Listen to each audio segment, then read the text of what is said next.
नमस्कार, power trade में आपका स्वागत है। आपके साथ मैं हूं मानसी दवे, मेरे साथ मेरी सहयोगी तृप्ति, शेषा, सृष्टि। यहां से आगे 2.5 घंटे के लिए भारतीय बाजार की शुरुआत कैसी होगी, गुरुवार की सुबह कैसी होगी, विदेशी बाजार से संकेत कैसे मिल रहे और ये तमाम को मद्देनजर रखते हुए आपकी स्ट्रैटेजी क्या होने जा रही है, इस पर विस्तार से बातचीत करेंगे। इस वक्त के 4 बड़े ट्रिगर सबसे पहले आपके स्क्रीन पर लेकर आ जाते हैं, उसके बाद एक एक कर सारे एलिमेंट्स आपके सामने पेश किए जाएंगे।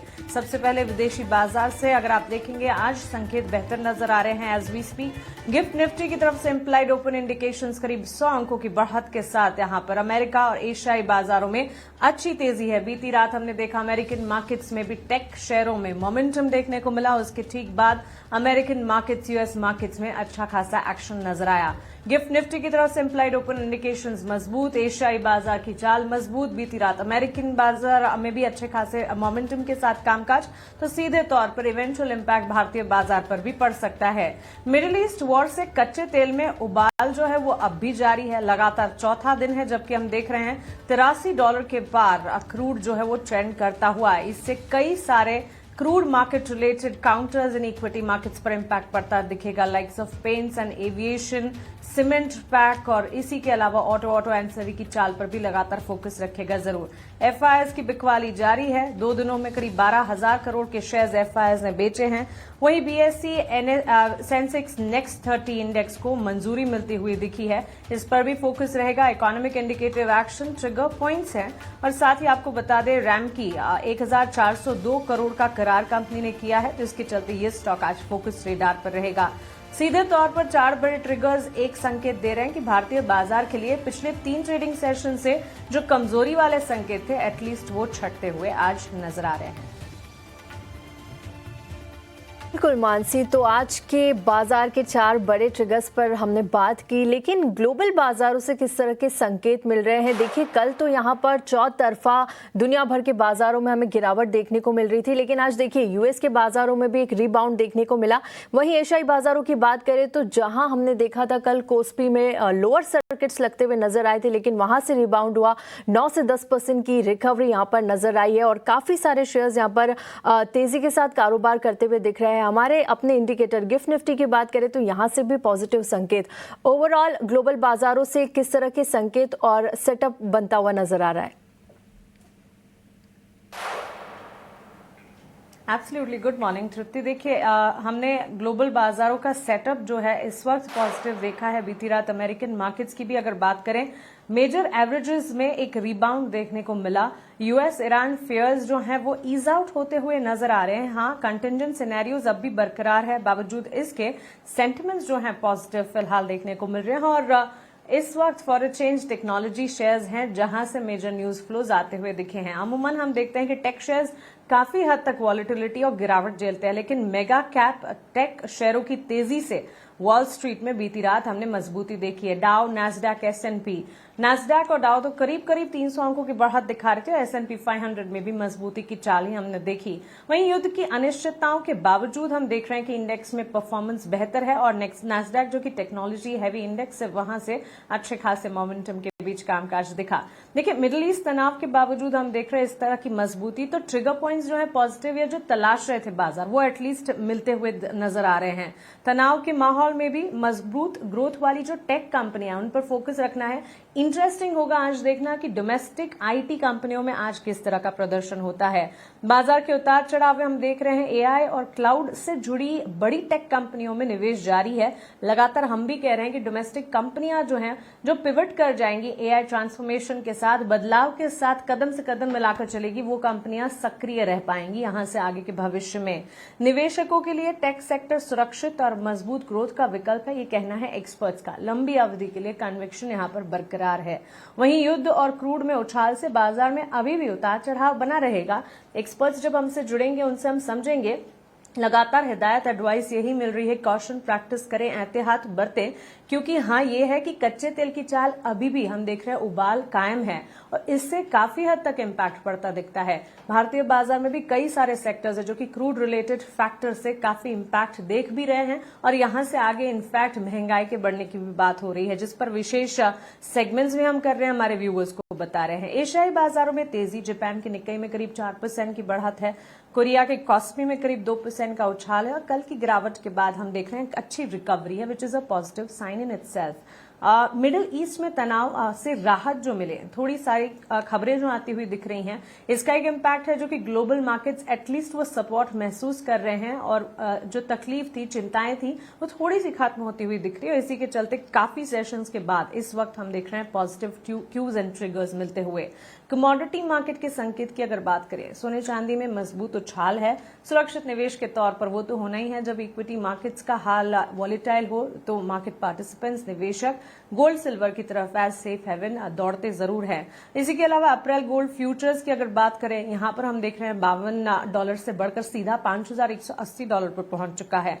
चांदी में 2% से ज्यादा की तेजी है, $84 के ऊपर। चांदी काफी सेशन से हम देख रहे हैं मजबूती, डिमांड बढ़ी है दोनों की। चांदी इनफैक्ट इंडस्ट्रियल मेटल भी है। सुरक्षित निवेश की मांग बढ़ने से कीमतों को काफी हद तक सपोर्ट है। मिडिल ईस्ट में युद्ध से बाजार में अनिश्चितताएं हैं। यूएस डॉलर इंडेक्स कमजोर है। ब्रेंट क्रूड उछाल हम देख रहे हैं $84 के आसपास, 1.5% का एक स्पाइक है और यूएस 10 ईयर बॉन्ड यील्ड जो है वो 4.1% पर इंटैक्ट है। सो ऑल इन ऑल आज सुबह nothing to worry from the global setup at least, और अच्छे खासे मोमेंटम के बीच कामकाज देखने को मिल रहा है।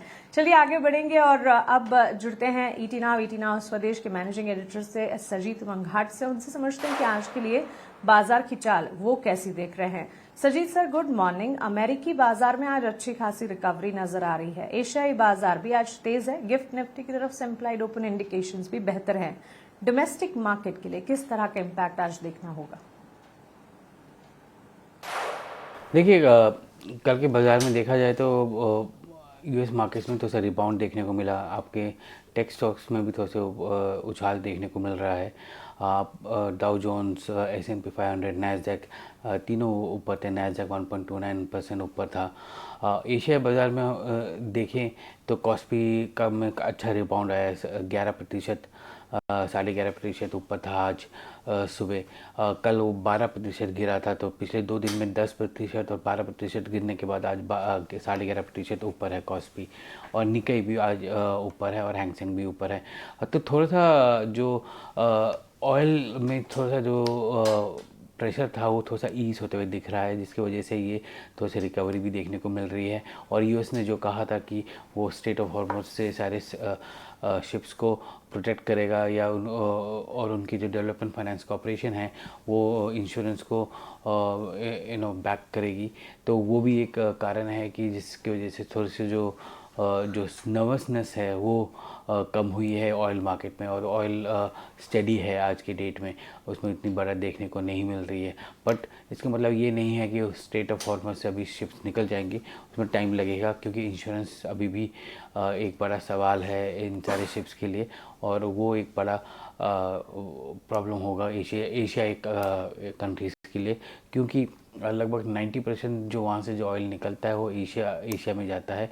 और एशिया में कंट्रीज जैसे सिंगापुर होंगे, हांगकांग होगा, या बाकी जो कंट्रीज़ हैं वो काफ़ी डिपेंडेंट हैं ऑयल और गैस दोनों के लिए, तो उसकी वजह से वहाँ पर वो नर्वसनेस रहेगी। बट फ़िलहाल जो देखने को मिल रहा है वो एक रिकवरी है। टेक में भी थोड़ी सी बढ़त देखने को मिल रही है कोरिया में। और हम अपने मार्केट में भी थोड़ा सा रिकवरी देखने को मिलेगा, क्योंकि पिछले 3 दिन से जो गिरावट हो रही थी उस पर थोड़ी सी ख़रीदारी देखने को मिलेगी आज। और थर्सडे है आज, तो आज सेंसेक्स एक्सपायरी है, तो थोड़ा सा शॉर्ट कवरिंग भी होगा, तो वो भी एक कारण रहेगा जो मार्केट में हावी रहेगा। बट भारतीय मार्केट को देखें तो हम पिछले कुछ दिनों से काफ़ी बिकवाली देख रहे हैं। इसमें पिछले 3 दिन से हम देखें तो कल भी देखें तो लगभग 8,750 करोड़ के ऊपर की नेट सेलिंग रही है FIs की, और DIs की 12,000 करोड़ की बाइंग रही। सो अगर सेलिंग हो भी रही है तो बाइंग सपोर्ट भी है इस मार्केट में।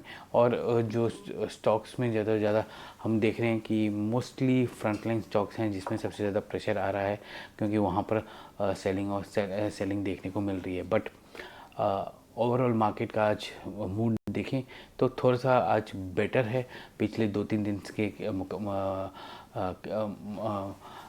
पिछले 2-3 दिन तो काफ़ी नेगेटिव मूड रहा, बट आज बेटर मूड है। थोड़ा सा रिकवरी होने की उम्मीद देखने को मिल रही है, बट वो इसी में दायरे में रहेगा मार्केट आज भी।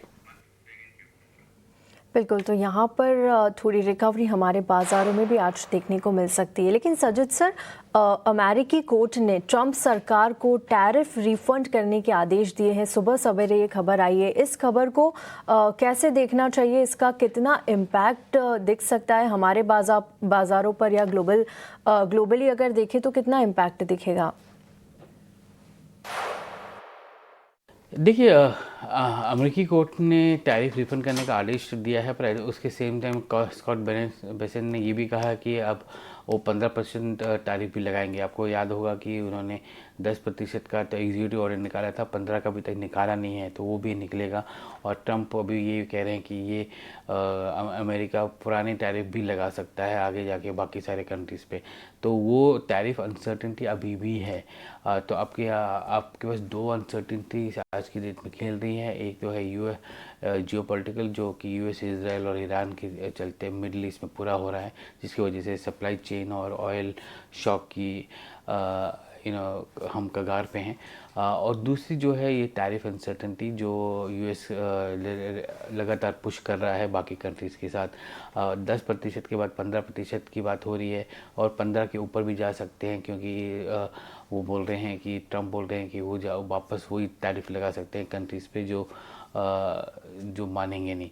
तो tariff uncertainty emerging market countries के लिए, जैसे हमारे लिए, अभी भी जारी है।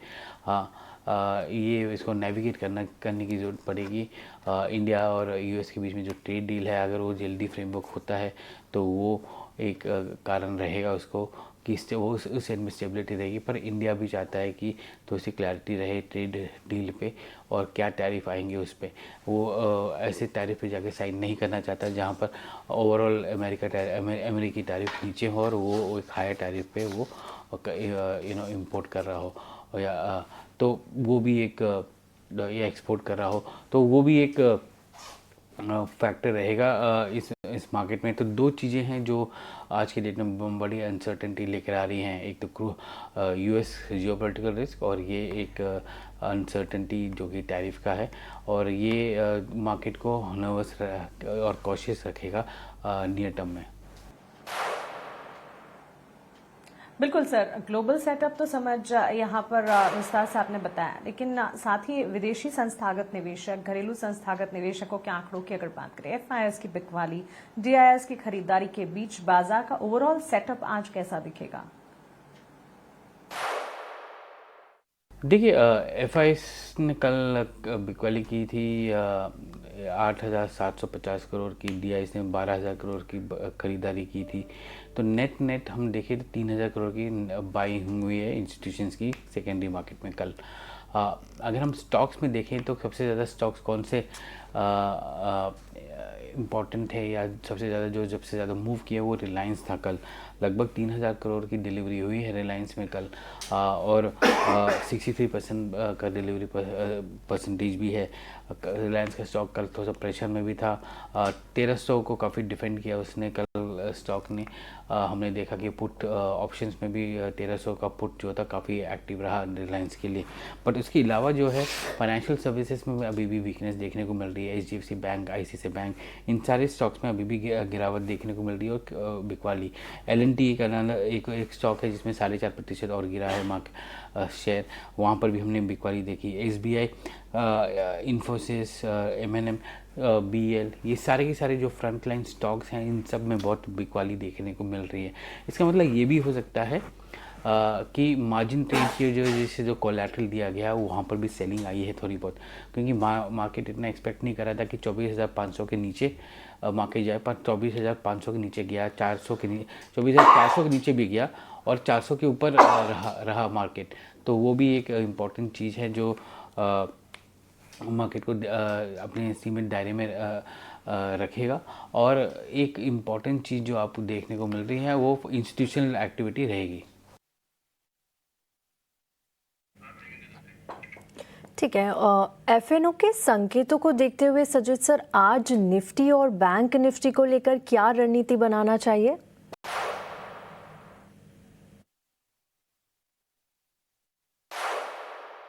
देखिए, एफएनओ में काफ़ी एक्टिविटी कल देखने को मिली। हम अगर ऑप्शन राइटिंग का देखें तो कल हमने देखा पुट राइटिंग हो रही थी 24,300 और 24,400 में, और अपना जो निफ्टी है 24,400 के ऊपर जाके बंद हुआ।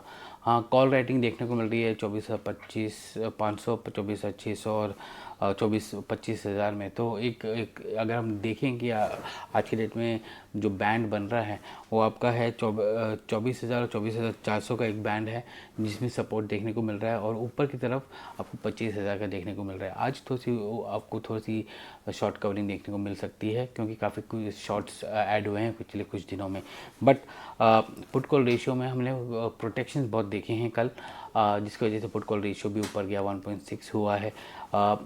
शॉर्ट्स एफआईएस अभी भी कंटिन्यू कर रहे हैं आपके मार्केट में। निफ्टी में लगभग 2,000 करोड़ के नेट शॉर्ट्स ऐड हुए थे कल, जिसकी वजह से निफ्टी का जो एफआई का ओपन इंटरेस्ट है निफ्टी में वो लगभग 26,000 करोड़ के आसपास चला गया है। और निफ्टी बैंक में हमने देखा शॉर्ट्स ऐड हुए थे, और बट ओवरऑल थोड़े से जो लॉन्ग अनवाइंडिंग चल रहे थे उसके चलते हमने देखे कि निफ्टी बैंक में थोड़ा सा ओपन इंटरेस्ट पोजीशन घटा है और अभी वो 6,000 के आसपास है।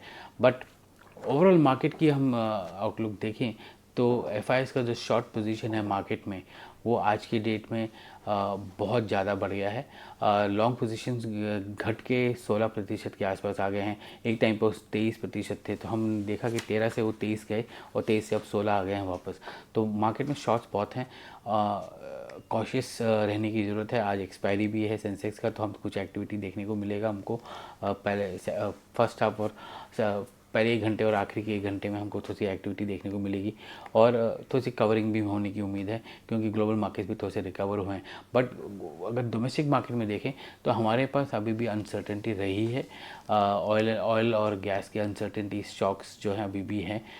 इसका जवाब हमारे पास अभी तक आया नहीं है। बट एक चीज़ सर्टेन है कि कुछ सेक्टर्स जो इन पे डिपेंडेंट हैं उनमें थोड़ी सी इम्पैक्ट होने की उम्मीद है। बिल्कुल सजीद सर, ऑयल एंड गैस की अनसर्टेनिटी की आपने बात की। अब वॉर के चलते हम देख रहे हैं ऑयल एंड गैस शेयर्स काफी हद तक फोकस में हैं। पेट्रोनेट, एलएनजी, कतर एनर्जी को फोर्स मेजर भी जारी किया गया है, नोटिफिकेशन जारी किया गया है। इसको लेकर क्या कहेंगे आप, और इसे किस तरह से समझा जाए?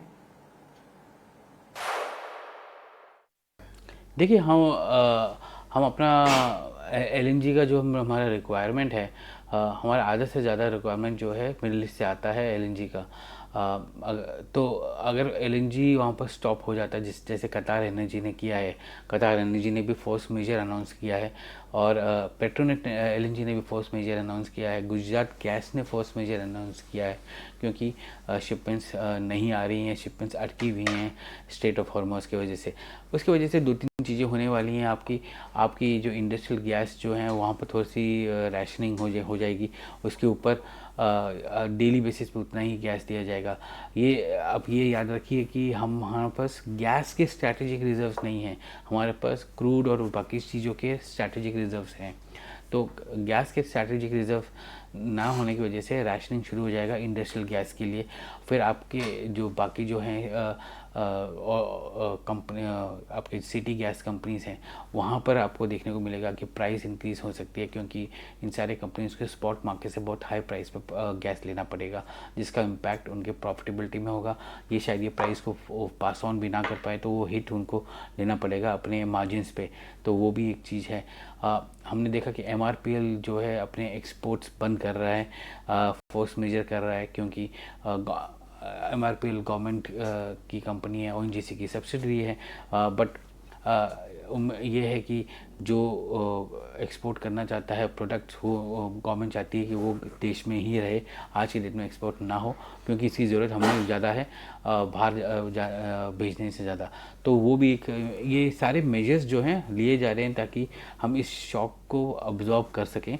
बट इसका इम्पैक्ट कंपनीज में काफ़ी पड़ने वाला है। स्पेशली आप देखेंगे गुजरात में जो मोरबी रीजन है जहाँ पर सबसे ज़्यादा सेरेमिक टाइल्स वगैरह बनती हैं, वहाँ पर गैस की कमी होने लगी है, जिसकी वजह से प्रोडक्शन वहाँ पर कम हो जाएगा आपका, तो वो भी एक फैक्टर रहेगा। तो जो इंडस्ट्रीज़ गैस बेस्ड हैं और जिनकी वजह से गैस जहाँ पर गैस की कमी होगी वहाँ पर उनकी प्रोडक्शन लेवल्स इम्पैक्ट होंगे।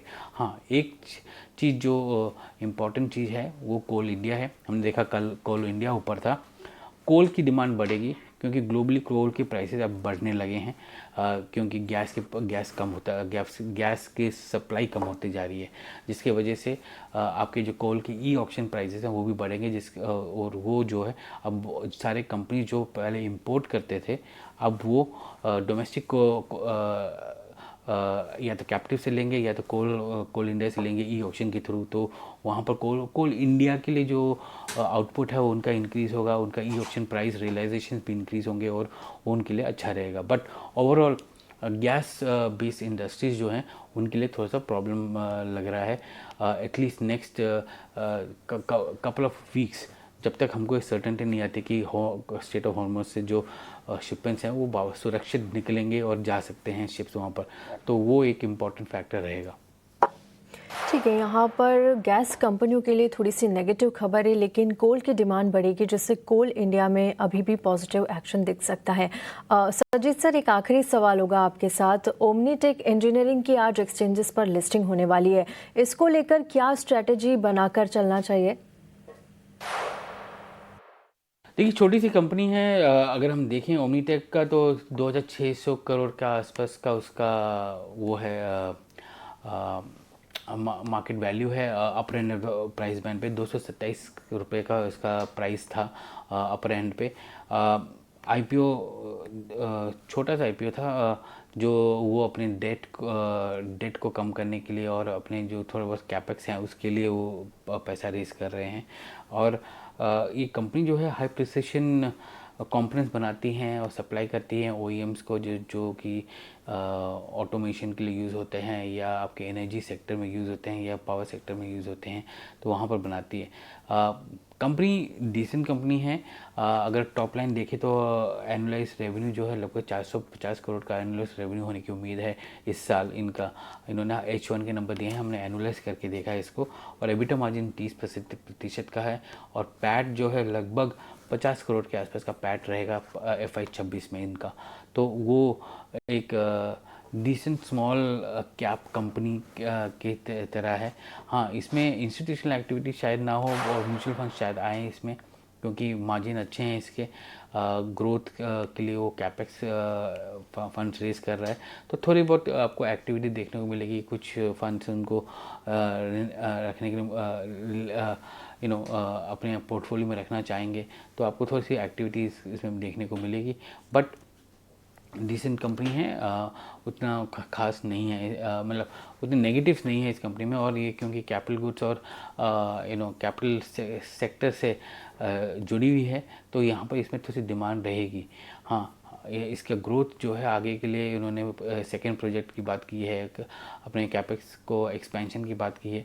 जब वो सब आएंगे आगे जाके, तो वो इनके ओवरऑल रेवेन्यू को ऐड करेंगे आगे जाके। बिल्कुल सरजीत सर, बहुत शुक्रिया आपका हमारे साथ जुड़ने के लिए, और ओवरऑल मार्केट का सेटअप, आज के लिए स्ट्रैटेजी, ग्लोबल फ्रंट पर जो ट्रिगर्स हैं, इन सब पर विस्तार से हमसे बातचीत कर सारे इनसाइट शेयर करने के लिए थैंक यू सो मच। चलिए आगे बढ़ेंगे और हमारे मार्केट एक्सपर्ट्स जो जुड़ गए हैं उनका स्वागत करते हैं। चॉइस इक्विटी ब्रोकिंग के कुणाल परार है हमारे साथ, और लक्ष्मी श्री इन्वेस्टमेंट के अंशुल जैन हमारे साथ जुड़ गए हैं। जेंटलमैन, स्वागत है आपका 18 हाउस प्रदेश पर। गुड मॉर्निंग, अपना समय हमें देने के लिए आपका शुक्रिया।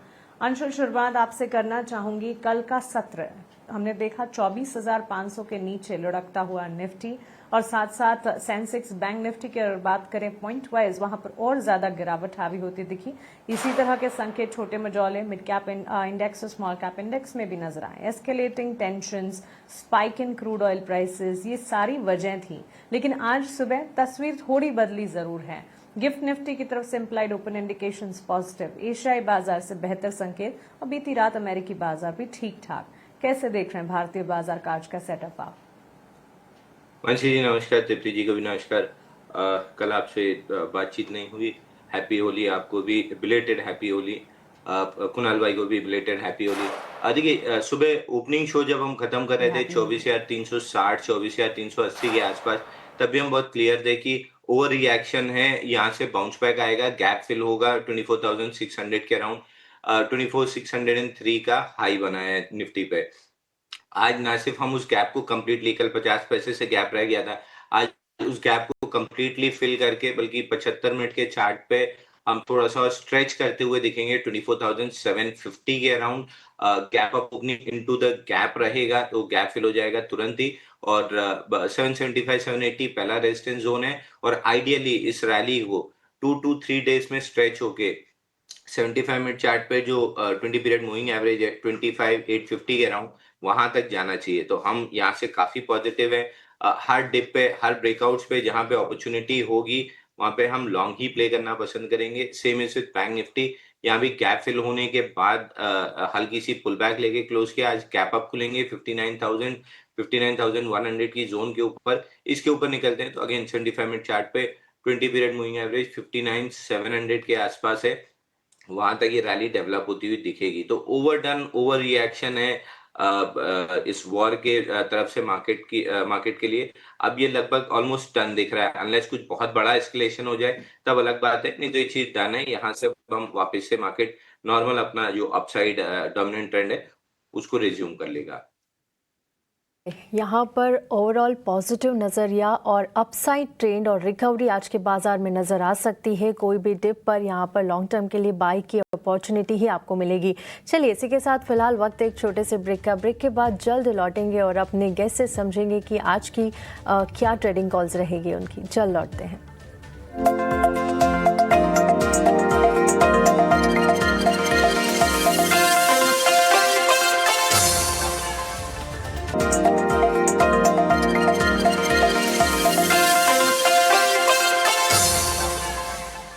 Welcome back. पावर ट्रेड देख रहे हैं आप, और ब्रेक पे जाने से पहले हमने अंशुल जी से समझा कि आज बाजार का सेटअप किस तरह से दिख सकता है। लेकिन अंशुल जी, आपको क्या लगता है आज के लिए कहां पर ट्रेडिंग कॉल्स लेना चाहिए, कहां पर आज मौके बनने वाले हैं? देखिए अगेन सिंपल स्ट्रैटेजी रहेगी, रिलेटिव स्ट्रेंथ बाई करना है, और अगर शॉर्ट करना है तो रिलेटिव वीकनेस को शॉर्ट करना है तो रिलेटिव स्ट्रेंथ ही बाई करेंगे। पहला कॉल रहेगा इंडसेंड बैंक पे। बैंक्स वैसे भी तेज लग रहे हैं, 3-4 दिन के पॉज और हल्के से करेक्शन के बाद वापस से बैक इन एक्शन आ रहे हैं। पहला कॉल रहेगा इंडसेंड बैंक पे, 927 के अराउंड बाई करके चलना है। 915 का स्टॉप लॉस रहेगा और 940 का टारगेट रहेगा। दूसरा इंडस टावर रहेगा, यहाँ पे अच्छे ब्रेकआउट के बाद ब्रेकआउट लेवल तक पुल बैक आ चुका है। 10, 20, 50 day moving average pull back complete हो चुका है। कल 50 डे मूविंग एवरेज पे हैमर कैंडल की फॉर्मेशन थी, तो ये अपने आप में एक sign of bottom and reversal दिखा रहा है। तो इंडस टावर बाई करके चलना है। 442 पे 435 का स्टॉप लॉस रहेगा।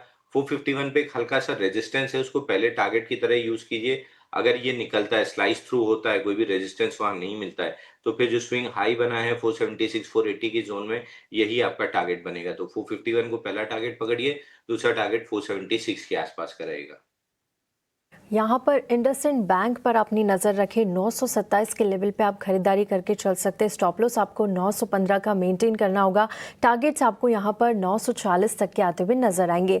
दूसरा जो बाय रिकमेंडेशन है वो इंडस टावर पर है। यहाँ पर 442 के लेवल पे आप खरीदारी करके चलिए। स्टॉप लॉस 435 का लगाइए। पहला टारगेट 451, यहाँ पर कोई रेजिस्टेंस नहीं होता है तो 476 तक के टारगेट्स भी आपको यहाँ पर मिलेंगे। इंडसइंड बैंक और इंडस टावर आज अपनी नजर में रखें। Kunal good morning. Hi Tripti this side. आपकी क्या ट्रेडिंग पिक्स रहेगी आज के लिए?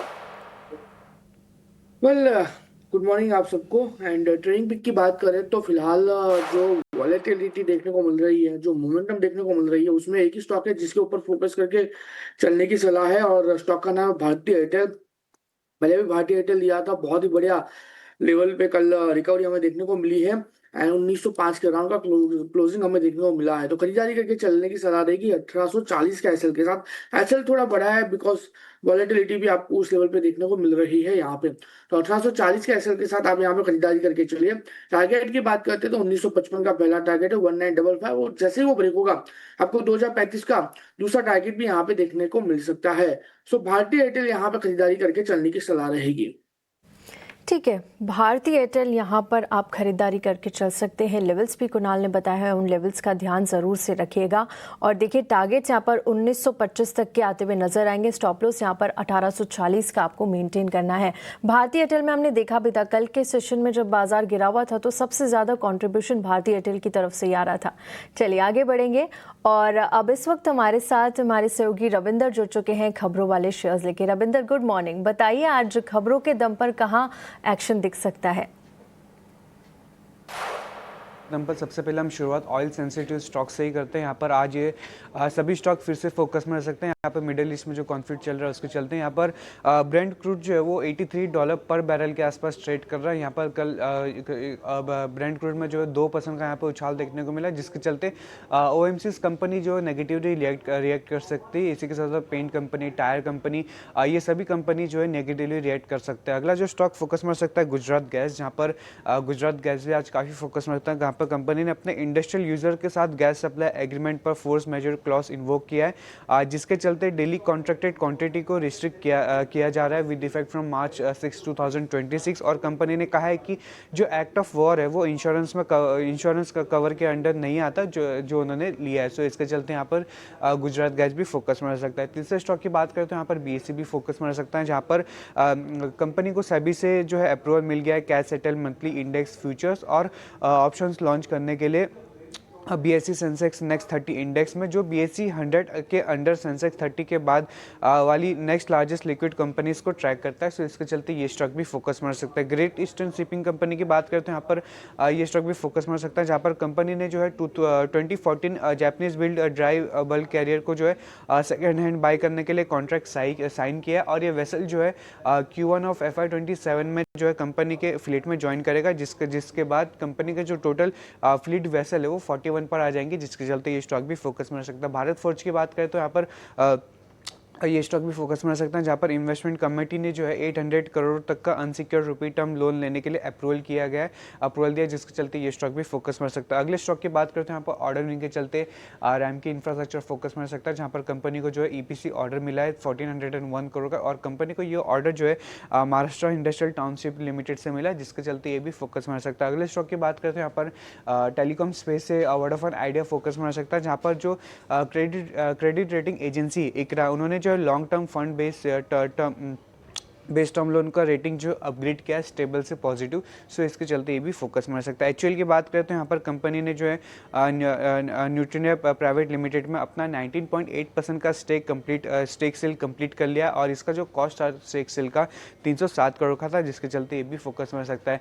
SBI लाइफ इंश्योरेंस की बात करें तो यहाँ पर SBI लाइफ इंश्योरेंस भी फोकस में रह सकता है, जहाँ पर कंपनी को पहले 5317 करोड़ का जो टैक्स डिमांड ऑर्डर मिला था वो आप रिड्यूस होकर जो है करीब 471 करोड़ का हो गया है, जिसके चलते ये भी फोकस में रह सकता है। अगले स्टॉक की बात करें तो यहाँ पर मंथली बिजनेस अपडेट के चलते यहाँ पर IEX भी फोकस में रह सकता है, जहाँ पर IEX ने जो है फेब मंथ के अपने बिजनेस अपडेट अनाउंस किए हैं, और जो मंथली इलेक्ट्रिसिटी ट्रेडेड वॉल्यूम है उसमें यहाँ पर 30.4% की यहाँ पे उछाल देखने को मिली ईयर ऑन ईयर बेसिस पर, और इंडियाज एनर्जी कंजम्पशन जो है उसमें भी जो है करीब 2% की यहाँ पे उछाल देखने को मिला। सो इसके चलते ये स्टॉक भी फोकस में रह सकता है। आखिर में बात करेंगे यहाँ पर अर्बन कंपनी और विक्रांत इंजीनियरिंग, ये दोनों स्टॉक अभी आज फोकस में रह सकते हैं, जहाँ पर इन दोनों कंपनी का जो IPO लॉक-इन है वो खत्म हो रहा है, जहाँ पर अर्बन कंपनी के लिए जो 1% का IPO लॉक-इन और विक्रांत इंजीनियरिंग के लिए जो है 45% का यहाँ पर IPO लॉक-इन आज इन दोनों कंपनी का खत्म होने जा रहा है, जिसके चलते ये दोनों स्टॉक भी फोकस में रह सकते हैं।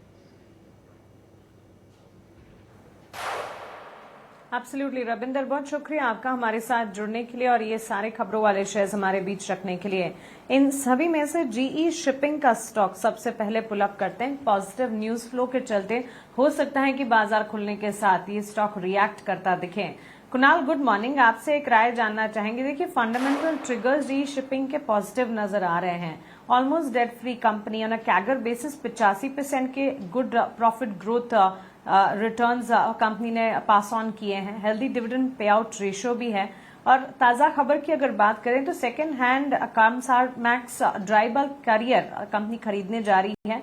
2014 जापान में जो जहाज खरीदा था इस पर, और वित्त वर्ष 2027 के फर्स्ट क्वार्टर तक करीब 41 जहाजों के बेड़े में शामिल किया जाएगा। पॉजिटिव न्यूज फ्लो है। कल के सत्र में करीब 2-2.25% की तेजी के साथ ये स्टॉक कामकाज कर रहा था 1354 के लेवल्स पर। क्या कोई टेक्निकल राय होगी? स्टॉक काफी अच्छे लेवल पे ट्रेड कर रहा है। कल के दिन में स्टॉक 2% ऊपर था, लेकिन यहाँ पे थोड़ा सा वेट एंड वॉच करके चलने की सलाह रहेगी। रीजन ये है कि स्टॉक एक फ्लैग फॉर्मेशन बना रहा है, और फ्लैग फॉर्मेशन का जो अपर बैंड है वो आ रहा है तकरीबन 1375। सो अगर 1375 के ऊपर अगर स्टॉक सस्टेन होता है तो फिर फ्लैग फॉर्मेशन का ब्रेकआउट वहां पे देखने को मिलेगा। इसके बाद ये स्टॉक हमें एक अच्छी खासी रैली में एटलीस्ट 300 पॉइंट की भी रैली दिखा सकता है, यानी कि 1650 से लेकर 1700 तक के भी लेवल ये दिखाने के लिए रेडी हो जाएगा। सो व्यू फिलहाल थोड़ा सा वेट एंड वॉच करके चलने का है ना। अगर आपने ऑलरेडी यहाँ पे पोजीशन बना के रखी है तो आप इसको होल्ड करके चलिए। 1375 का एक बार वेट करिए ब्रेक होने का, और अगर नई पोजीशन बनानी है तो फिर थोड़ा सा वेट कर लीजिए। 1375 के ऊपर ही हम यहाँ पे नई पोजीशन बना के जाएंगे। 1650 से लेकर 1700 तक के टारगेट हमें यहाँ पे देखने को मिल सकते हैं। एंड ब्रेक होने के बाद हम यहाँ पे जो एसएल मेंटेन करके चलेंगे, वो एसएल थोड़ा नीचे आएगा 1280 1275 के अराउंड।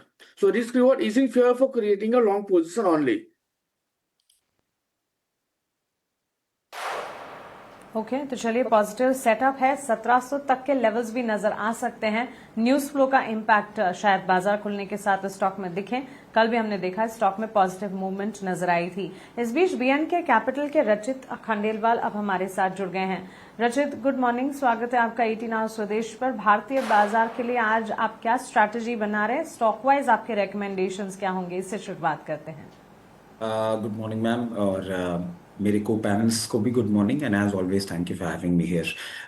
सबसे पहले जितने भी स्टॉक्स अभी हम आपके चैनल पर डिस्कस करेंगे उसमें मेरी personal position, immediate family position, client position हो सकती है। And investment in equity market are subject to market risk. Please consult your financial advisor before making any investment, taking any trade in any script that we discussing on your channel.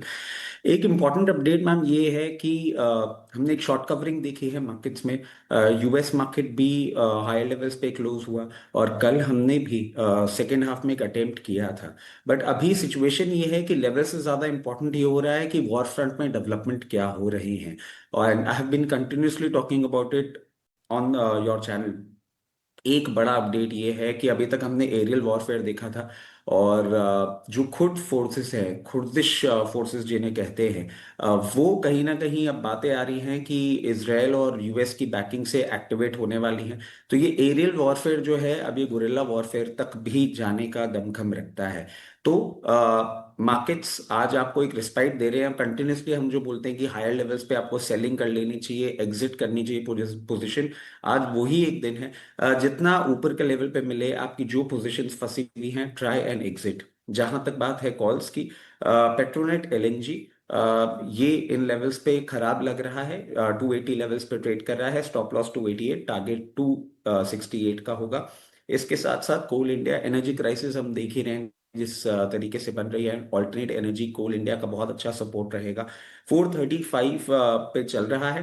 424 का stop loss, 444 and 458 के target, ये दो trading call होंगी। इसके साथ साथ कल हमने इन्फी पे जो शॉर्ट कॉल दी थी 1310 लेवल्स पे 1288 के टारगेट दिए थे, वो हिट हो चुके हैं। तो जिन लोगों ने पोजीशन अपनी स्क्वायर अप कर ली थी, ठीक है, नहीं करी, आज जहां मौका मिले एक बार कर लें। आज थोड़ा सा आईटी इंडेक्स से सपोर्ट आ सकता है।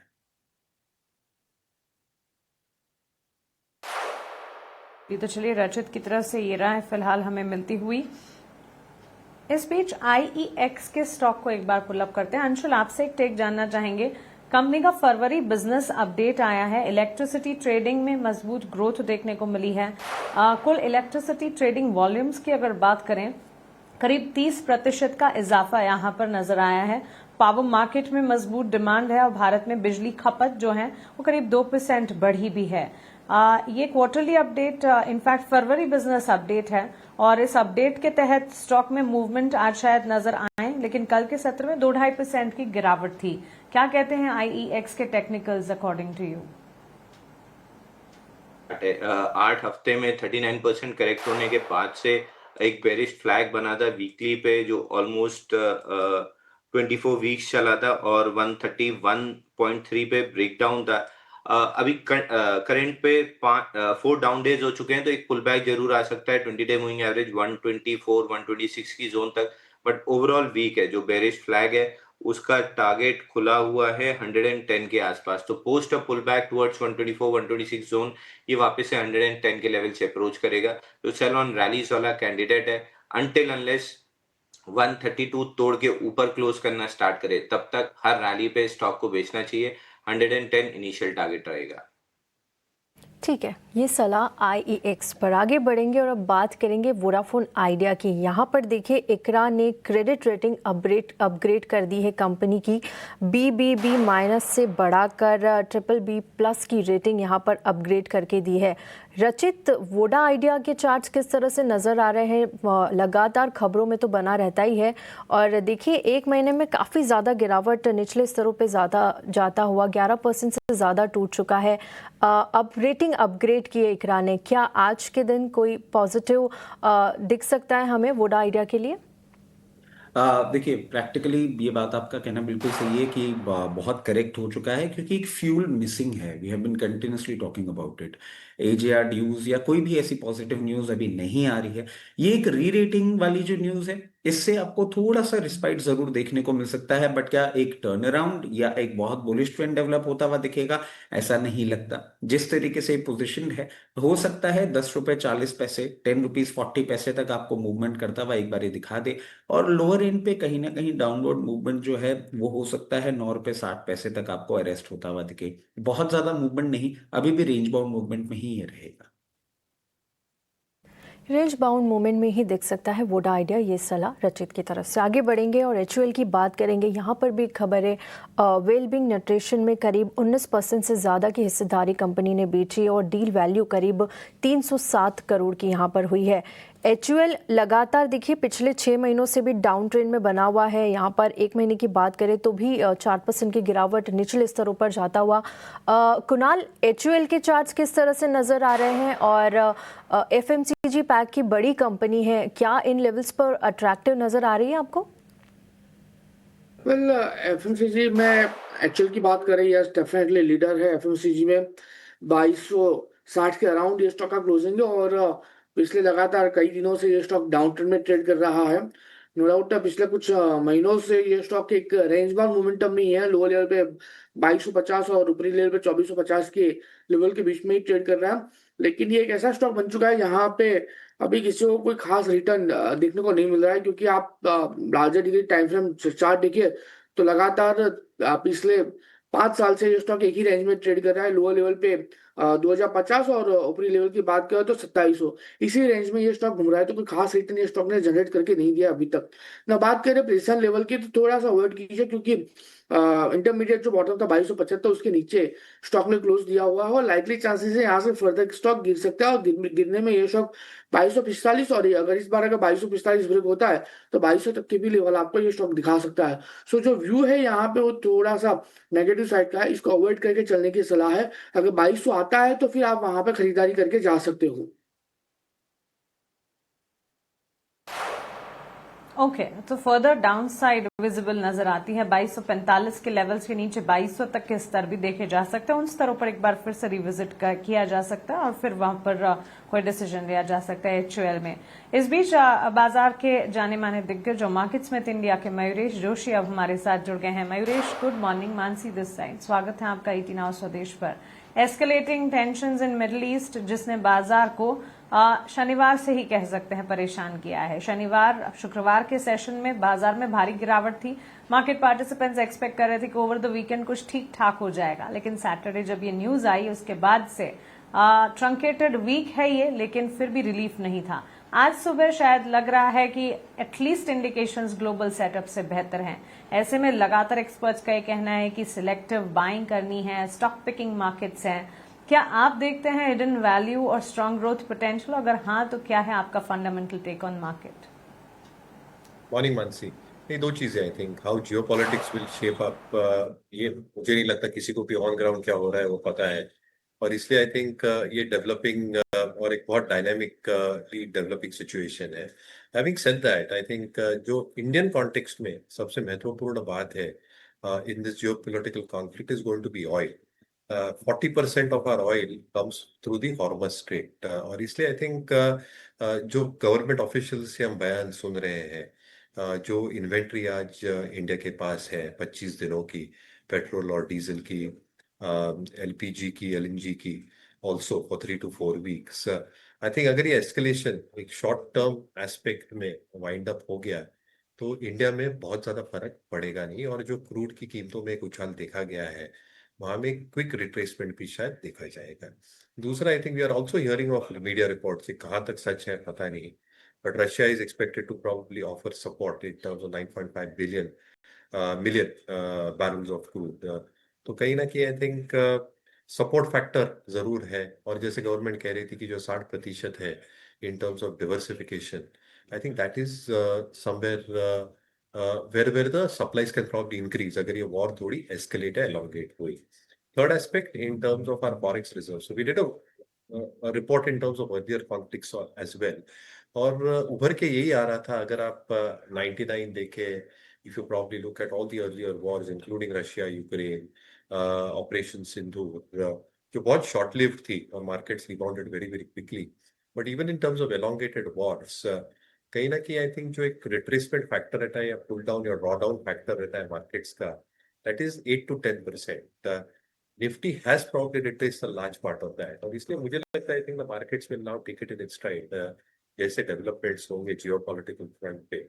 और अगर क्रूड की जैसे हम बात कर रहे हैं डिवर्सिफिकेशन होती है, जो सरकार देख रही है, उससे आई थिंक एक इम्पैक्ट आएगा on a positive note, because if crude probably does not spike up from the current levels for various factors at play, including the US Senate, और जो सरकार यूएस सरकार ने भी एक आश्वासन देने की कोशिश की है सप्लायर्स को या टैंकर्स को, कहाँ तक और किस हद तक होता है वो देखना पड़ेगा। तो मार्केट्स वॉलेटाइल रहेगा, बट कहीं ना कहीं आई थिंक अपॉर्चुनिटीज जरूर रहेंगी मार्केट्स में। आई थिंक पॉकेट्स ऑब्वियसली जैसे हम देख रहे हैं, select BFSI, select consumer discretionary, select manufacturing themes, जो मुझे लगता है I think will continue doing well, और अर्निंग्स में एक स्ट्रॉन्ग रिवाइवल आ सकता है अगले 4 से 8 quarters. Dissecting the thought and thanks for that insight, Mayuresh. विस्तार से और ज्यादा बातचीत बाजार के फंडामेंटल्स पर आपसे करेंगे, लेकिन इस वक्त तो चला है ब्रोकरेजेस के रिपोर्ट्स जानने का। हमारी सहयोगी स्नेही हमारे साथ जुड़ गई हैं। स्नेही, बताएं ब्रोकरेजेस के रेडार पर क्या कुछ है आज? जी बिल्कुल, कई सारे स्टॉक्स है ब्रोकरेजेस के रेडार पर। पहले बात करते हैं ग्रैन्यूल्स के बारे में, जो कि इलारा कैपिटल के रेडार पर है। इलारा कैपिटल ने एक इनिशिएट किया है कवरेज स्टॉक पर बाई रेटिंग के साथ। टारगेट प्राइस रखा है 775, जो कि करंट मार्केट प्राइस से 40% का अपसाइड इम्प्लाई करता है। तो काफ़ी पॉजिटिव और काफ़ी बेरिश नोट आ रहा है इलारा कैपिटल के द्वारा ग्रैन्यूल्स पर। वो कहते हैं कि ग्रैन्यूल्स की फैसिलिटीज़ और कैपेसिटीज़ है एपीआईज, पीएफआईज और फिनिश डोसेजेस अक्रॉस ये कैटेगरीज। और वो कहते हैं कि रेगुलेटेड मार्केट्स खास करके यूएस में ग्रैन्यूल्स की बहुत अच्छी एक प्रेजेंस है। वो कहते हैं कि जो बैकवर्ड इंटीग्रेशन है, ग्रैन्यूल्स की कॉस्ट एफिशिएंसी है और जो स्केल ऑफ इकोनॉमिक्स है, वो फिलहाल ग्रैन्यूल्स की जो कंपेटिटिव पोजीशन है उसे अंडरपिन करते हैं। मार्केट इसे अंडर एस्टिमेट कर रहा है, पर इसके दम पर ग्रैन्यूल्स में काफ़ी सारा पोटेंशियल है, ये इलारा कैपिटल का मानना है। जो गगीलापुर प्लांट पर जो हम यूएसएफडी एक्शन के इश्यूज देख रहे हैं, इलारा कैपिटल का मानना है कि ये भी ये काफ़ी नियर टर्म में ये भी इश्यू सॉर्ट आउट हो जाएगा।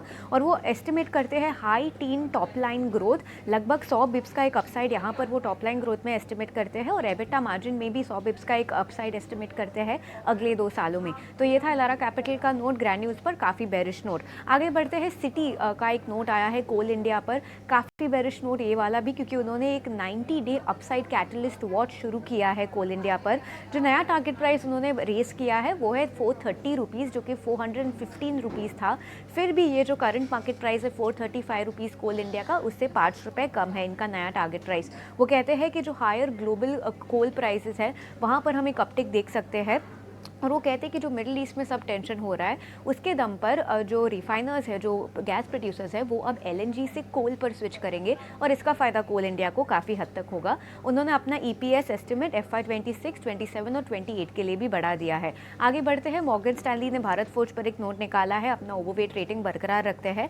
टारगेट प्राइस बरकरार रखा है 1978 रुपीज़ पर। वो कहते हैं कि जो फरवरी के ACT क्लास 8 ऑर्डर्स आए थे वो स्ट्रीट की तुलना से काफ़ी अच्छे थे। 46.2 करोड़ 1000 यूनिट्स पर ये जो नंबर आया था वो स्ट्रीट की उम्मीद से काफ़ी अच्छा था। और वो कहते हैं कि जो बेस इफेक्ट है वो भी ईज आउट हो जाएगा आने हुए महीनों में। तो वो काफ़ी पॉजिटिव नोट है मॉर्गन स्टैनली के द्वारा भारत फोर्ज पर। आखिर में लुपिन के मैनेजमेंट ने एक कॉन कॉल रखा था जिस पर गोल्डमैन सैक्स का एक नोट आया है। वो अपना न्यूट्रल रेटिंग बरकरार रख रहे हैं, टारगेट प्राइस 2275। वो कहते हैं कि मैनेजमेंट ने गाइड किया है कि एबिटा मार्जिन 24 से 25% के बीच में रहेगा नेक्स्ट ईयर, और high single digit top line growth भी गाइड किया है। तो ये उनका व्यू है। वो कहते हैं कि इंडिया ग्रोथ 1.2 से 1.3x हो सकता है मार्केट रेट्स पर। तो ये काफ़ी पॉजिटिव नोट है गोल्डमैन सैक्स का, लुपिन के मैनेजमेंट कॉन कॉल का कवरेज उन्होंने किया है। तो ये भी काफ़ी पॉजिटिव नोट है। नहीं, बहुत बहुत शुक्रिया पूरी डिटेल्स के साथ हमारे साथ जुड़ने के लिए। तो कई सारे स्टॉक्स जो ब्रोकरेज रिपोर्ट्स के दम पर आज के सत्र में फोकस में रहेंगे और इसी से एक स्टॉक पर नजर डालते हैं और वो है ग्रैन्यूल्स इंडिया। बड़ी रिपोर्ट आई है, इलारा कैपिटल ने इनिशिएट किया है कवरेज। खरीदारी की राय 775 रुपए प्रति शेयर का लक्ष्य और करंट मार्केट प्राइस से कंपेयर करें तो इलारा कैपिटल करीब 40% का अपसाइड करंट लेवल से देखता है। तो काफ़ी पॉजिटिव रिपोर्ट्स देखी ने अभी अभी उसके बारे में फंडामेंटल चीज़ें बताई, लेकिन टेक्निकल पर भी एक नज़रिया ले लेते हैं। Kunal, good morning. आपसे पूछना चाहूँगी, ग्रैन्यूल्स इंडिया इस स्टॉक पर टेक्निकल पर क्या नज़रिया होगा आपका? वेल, ग्रेन्यूलर्स की बात करें, व्यू फिलहाल ग्रेन्यूलर्स को लेकर थोड़ा नेगेटिव साइड का है। स्टॉक फिलहाल जिस लेवल पे ट्रेड कर रहा है 554 555, मुझे लग रहा है कि यहाँ से और एक गिरावट हमें देखने को मिल सकती है। कल के ट्रेडिंग सत्र में ये 3.5% नीचे था एंड लो लेवल की बात करें तो मुझे लग रहा है कि लो लेवल पे ये स्टॉक 535 530 तक के लेवल हमें दिखा सकता है ना। 535 530 बहुत ही अच्छा सपोर्ट है, क्योंकि पहले भी 535 530 के अराउंड का सपोर्ट लेके स्टॉक ने ऊपरी लेवल पे 600 से लेके 620 तक के हमें लेवल दिखाए थे। इतना नहीं, ये जो 530 वाला जो सपोर्ट है वो पहले एक अच्छा खासा रेजिस्टेंस था, जो एक अच्छा खासा सपोर्ट अभी बन चुका है। सो अगर 530 535 अगर स्टॉक आता है तभी आपको यहाँ पे खरीदारी करके चलने की सलाह है, वरना ऊपरी लेवल पे 35 सपोर्ट लेके ये वापस आपको 600 620 तक के लेवल दिखा सकता है। ये नजरिया ग्रैन्यूल्स इंडिया, इलारा की इनिशिएटिंग कवरेज रिपोर्ट के दम पर स्टॉक फोकस में रहेगा और उसके ऊपर टेक्निकल नजरिया भी हमने आपके सामने रखा। एक छोटे से ब्रेक के लिए रुकेंगे, लेकिन ब्रेक के बाद प्री ओपन रेट्स का समय हो जाएगा। कुछ हेडलाइंस हम आपके लिए लेकर आएंगे और कई और स्टॉक्स और सेक्टर्स पर चर्चा भी बरकरार रहेगी।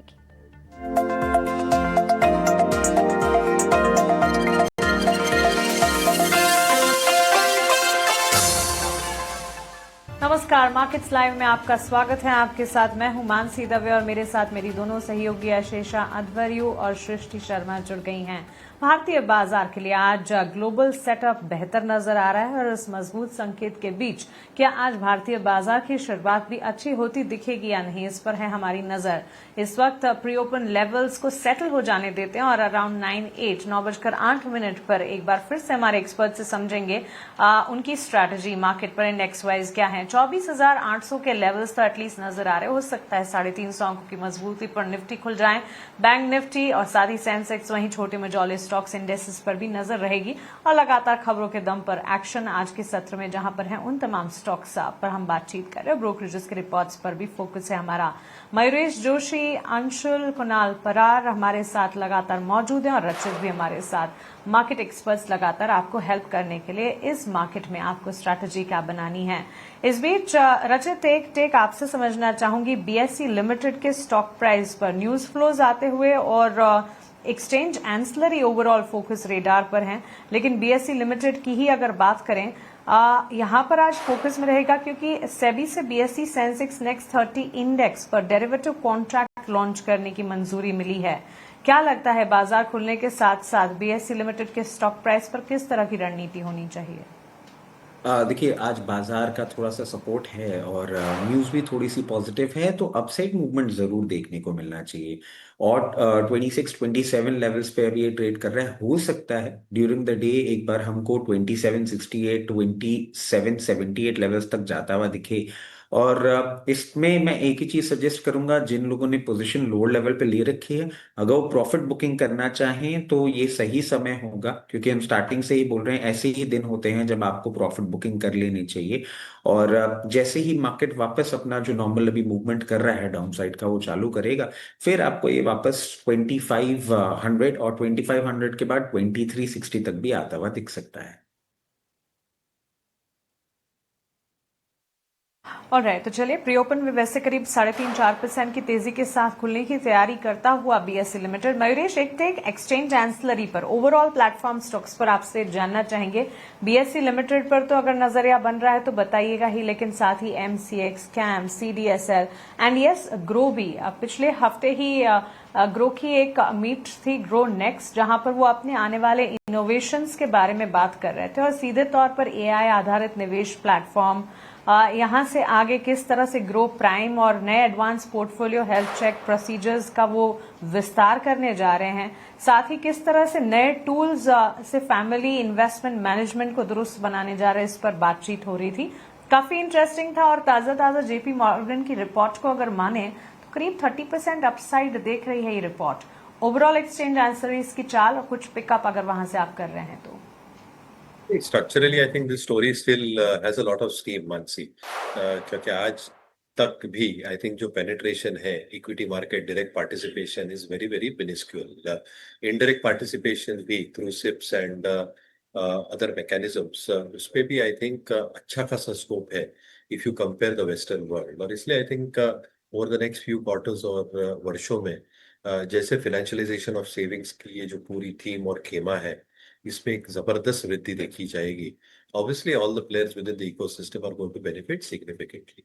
दूसरा I think specifically platform players and specifically ancillary players, यानी जब हम ब्रोकर्स की बात करते हैं तो जो टेक रिलेटेड प्रोसेसेस इन्होंने डिप्लॉय किए हैं पिछले कई वर्षों में और डिप्लॉय करते रहेंगे, ऑपरेटिंग कॉस्ट अच्छी खासी रिड्यूस हुई है इनके बैलेंस शीट्स के ऊपर और भी कम होती जाएंगी। तो कहीं ना कहीं I think leverage component will start paying out, but at the same time I think जो रेवेन्यूज है in terms of transaction revenues for a lot of these brokers, annuity revenues, जो सेबी नियम सख्त कर रही है, ऑल्टरनेटिव सोर्सेज जैसे margin trading facility हुई एज एन एग्जांपल, ये सारी चीजों पे थोड़ा आई थिंक रेवेन्यू में जो एक्रीशन हम देख रहे थे बहुत एग्रेसिवली पिछले कई तिमाहियों तक, वहां थोड़ी कैप लगने की उम्मीद है। तो कहीं ना कहीं I think cost optimization is one element जो बॉटम लाइन ग्रोथ को सहारा देगा।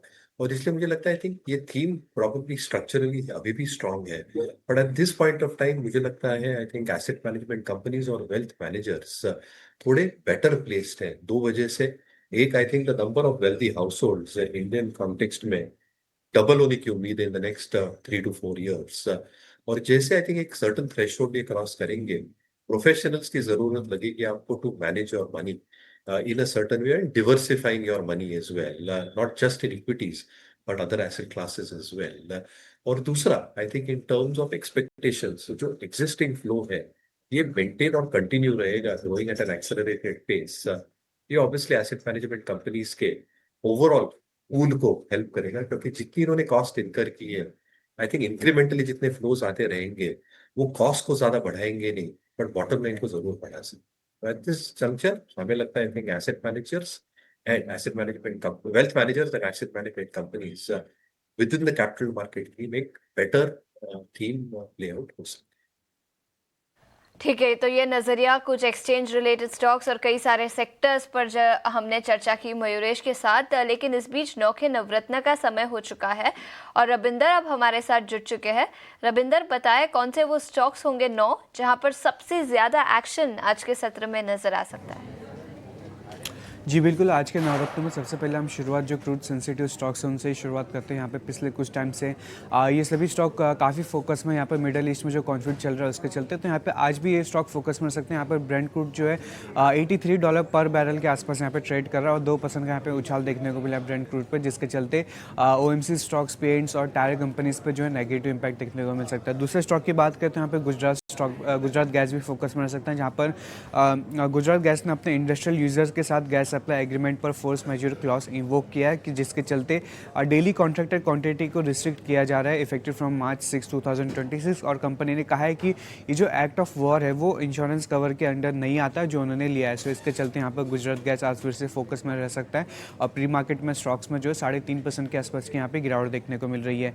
तीसरे स्टॉक की बात करें तो इसमें IEX फोकस में रह सकता है अपने मंथली बिजनेस अपडेट के चलते, जहाँ पर फेब मंथ का जो बिजनेस अपडेट है काफ़ी स्ट्रॉन्ग है IEX का, जहाँ पर मंथली इलेक्ट्रिसिटी ट्रेडेड वॉल्यूम जो है उसमें 30.4% की यहाँ पे ग्रोथ देखने को मिली है ईयर ऑन ईयर बेसिस। वहीं अगर बात करें इंडिया एनर्जी कंजम्पशन की, तो इंडिया एनर्जी कंजम्पशन में भी जो है करीब 2% की यहाँ पे अपटिक देखने को मिली है। सो इसके चलते ये स्टॉक फोकस में रह सकता है। प्री मार्केट में स्टॉक्स में जो है 1.5% के आसपास की यहाँ पे तेजी देखने को मिल रही है। जी शिपिंग की बात करें तो यहाँ पर कंपनी ने 2014 Japanese build dry bulk carrier second hand by करने के लिए एक कॉन्ट्रैक्ट साइन किया है और ये वेसल जो है Q1 ऑफ FY27 तक फ्लीट में ज्वाइन करेगा, जिसके साथ कंपनी का जो टोटल फ्लीट वेसल है वो 41 पर हो जाएगी। सो इसके चलते ये भी फोकस में रह सकता है। ऑर्डर विंग के चलते रैम की इंफ्रास्ट्रक्चर फोकस में रह सकता है, जहाँ पर कंपनी को जो है EPC ऑर्डर मिला 1401 करोड़ का और कंपनी को ये ऑर्डर जो है महाराष्ट्र इंडस्ट्रियल टाउनशिप से मिला, जिसके चलते ये स्टॉक भी फोकस में रह सकता है। वोडाफोन आइडिया की बात करें तो यहाँ पर क्रेडिट रेटिंग एजेंसी जो ICRA, उन्होंने long term fund based term loans का रेटिंग जो है अपग्रेड किया है स्टेबल से पॉजिटिव, जिसके चलते ये स्टॉक भी फोकस में रह सकता है। दूसरे स्टॉक इसी के साथ साथ FMCG स्पेस से हिंदुस्तान यूनिलीवर भी फोकस में रह सकता है, जहाँ पर कंपनी ने जो है न्यूट्रिनलैब प्राइवेट लिमिटेड में अपनी 19.8% स्टेक सेल कंप्लीट कर ली है, जिसका जो टोटल स्टेक सेल का जो कॉस्ट है वो करीब 307 करोड़ का था, जिसके चलते ये स्टॉक भी फोकस में रह सकता है। SBI लाइफ की बात करें तो यहाँ पर कंपनी को पहले यहाँ पर टैक्स डिमांड ऑर्डर मिला था 5317 करोड़ का, वो अब रिड्यूस होकर जो है 471 करोड़ का हो गया। सो इसके चलते ये स्टॉक भी फोकस में रह सकता है। आखिर में बात करें कि यहाँ पर ग्रैन्यूल्स इंडिया फोकस में रह सकता है पॉजिटिव ब्रोकरेज के चलते, जहाँ पर इलारा कैपिटल ने जो है स्टॉक पे इनिशिएट किया कवरेज बाय रेटिंग के साथ और टारगेट प्राइस जो 775 का रखा है, जहाँ पे उनका कहना है कि ग्रैन्यूल्स इंडिया के पास API FPIs और फिनिश डोसेज अक्रॉस पूरी वैल्यू चेन कैपेबिलिटीज है और कंपनी की रेगुलेटेड मार्केट स्पेशली US में जो है काफ़ी स्ट्रॉन्ग प्रेजेंस है। सो इसके चलते यहाँ पर ये पॉजिटिव रिपोर्ट के चलते ये स्टॉक भी आज फोकस में रह सकता है। ठीक है, तो ये 9 स्टॉक जहां पर सबसे ज़्यादा एक्शन आज के सत्र में नजर आएगा, इन पर अपनी नज़र ज़रूर रखें। रविंदर, बहुत बहुत शुक्रिया समय निकालकर हमारे साथ 9 के नवरत्न के सभी स्टॉक्स लेकर जुड़ने के लिए। लेकिन इस बीच ऑयल एंड गैस शेयरों में पिछले 2 दिनों से काफ़ी एक्शन दिखा है और ऐसे ही एक स्टॉक पर नज़र डालेंगे और वो है गुजरात गैस। याद रखें कल और ओवर द वीकेंड खबर निकल कर आई थी कि कतर ने जो LNG प्रोडक्शन है उसे अब बंद कर दिया है और इसी के चलते जो इंडिया में सप्लाईज आते हैं उस पर इंपैक्ट नजर आएगा। और उसी के बाद कल गुजरात गैस का बयान भी आया, जहां पर उन्होंने कहा कि इंडस्ट्रियल सप्लाईज जो होते हैं वहां पर इंपैक्ट नजर आ सकता है और फोर्स मेजॉर उन्होंने इंप्लीमेंट कर दिया है। इसका मतलब ये होता है कि जो कॉन्ट्रैक्ट्स एग्जिस्टिंग कॉन्ट्रैक्ट्स है सप्लाई के इंडस्ट्रियल कस्टमर्स के साथ, वो गुजरात गैस फुलफिल नहीं कर पाएगी, वो सप्लाईज नहीं होंगे और इसी के चलते इंडस्ट्रियल LNG सप्लाईज पर इसका नेगेटिव इंपैक्ट होता हुआ नजर आ सकता है। याद रखें कल भी स्टॉक करीब 4 से 5% की गिरावट के साथ बंद हुआ था।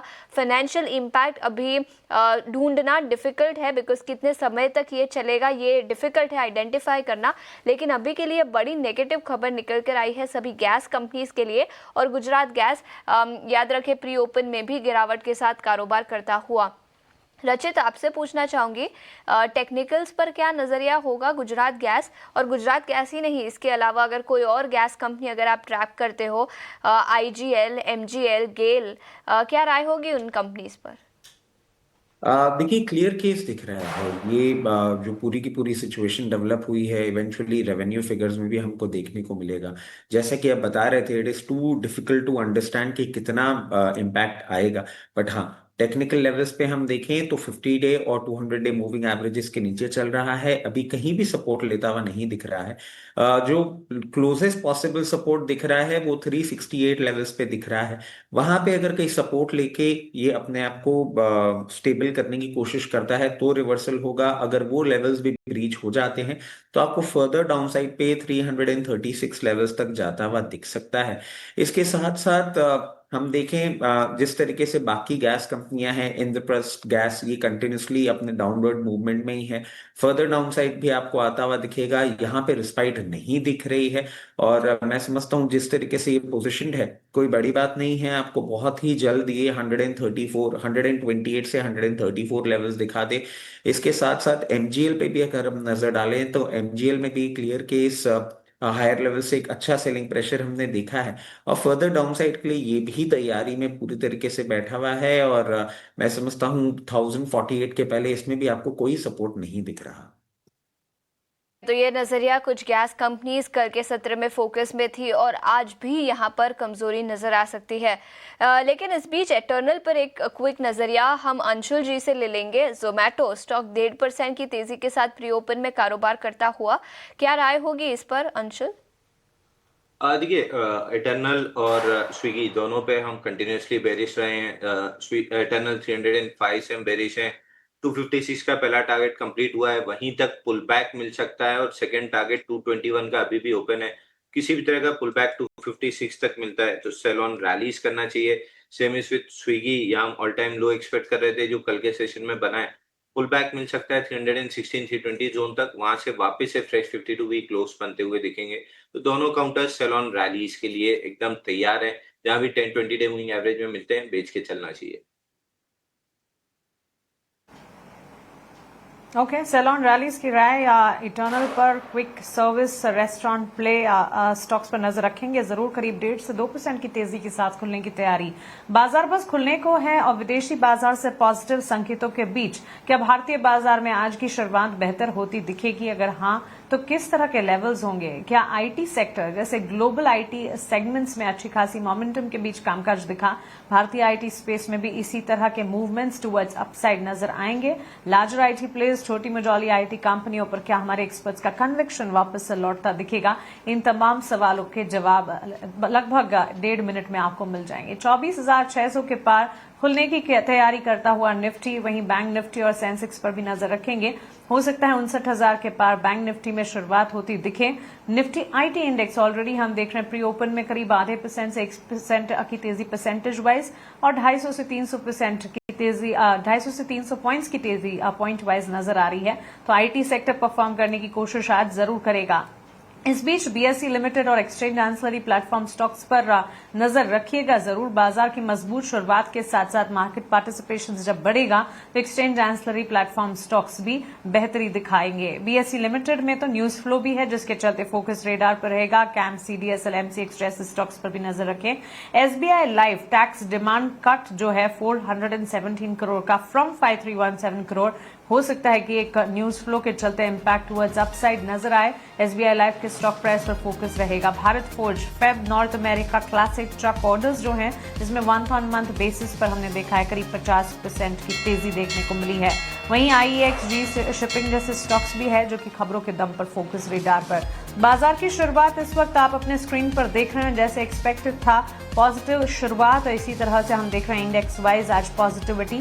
काफी सेशंस के बाद बाजार में इस मोमेंटम को देखते हुए अच्छा लग रहा है। इस वक्त अगर आप देखेंगे फेयर इंडिकेटर इंडिया विक्स में स्पाइक अप्स छटते हुए निफ्टी 24,600 के लेवल को टच बेस करता हुआ, बैंक निफ्टी 58,900 के स्तर के पास, सेंसेक्स में करीब 80,000 के लेवल्स के नजदीक 300 अंकों की बढ़त।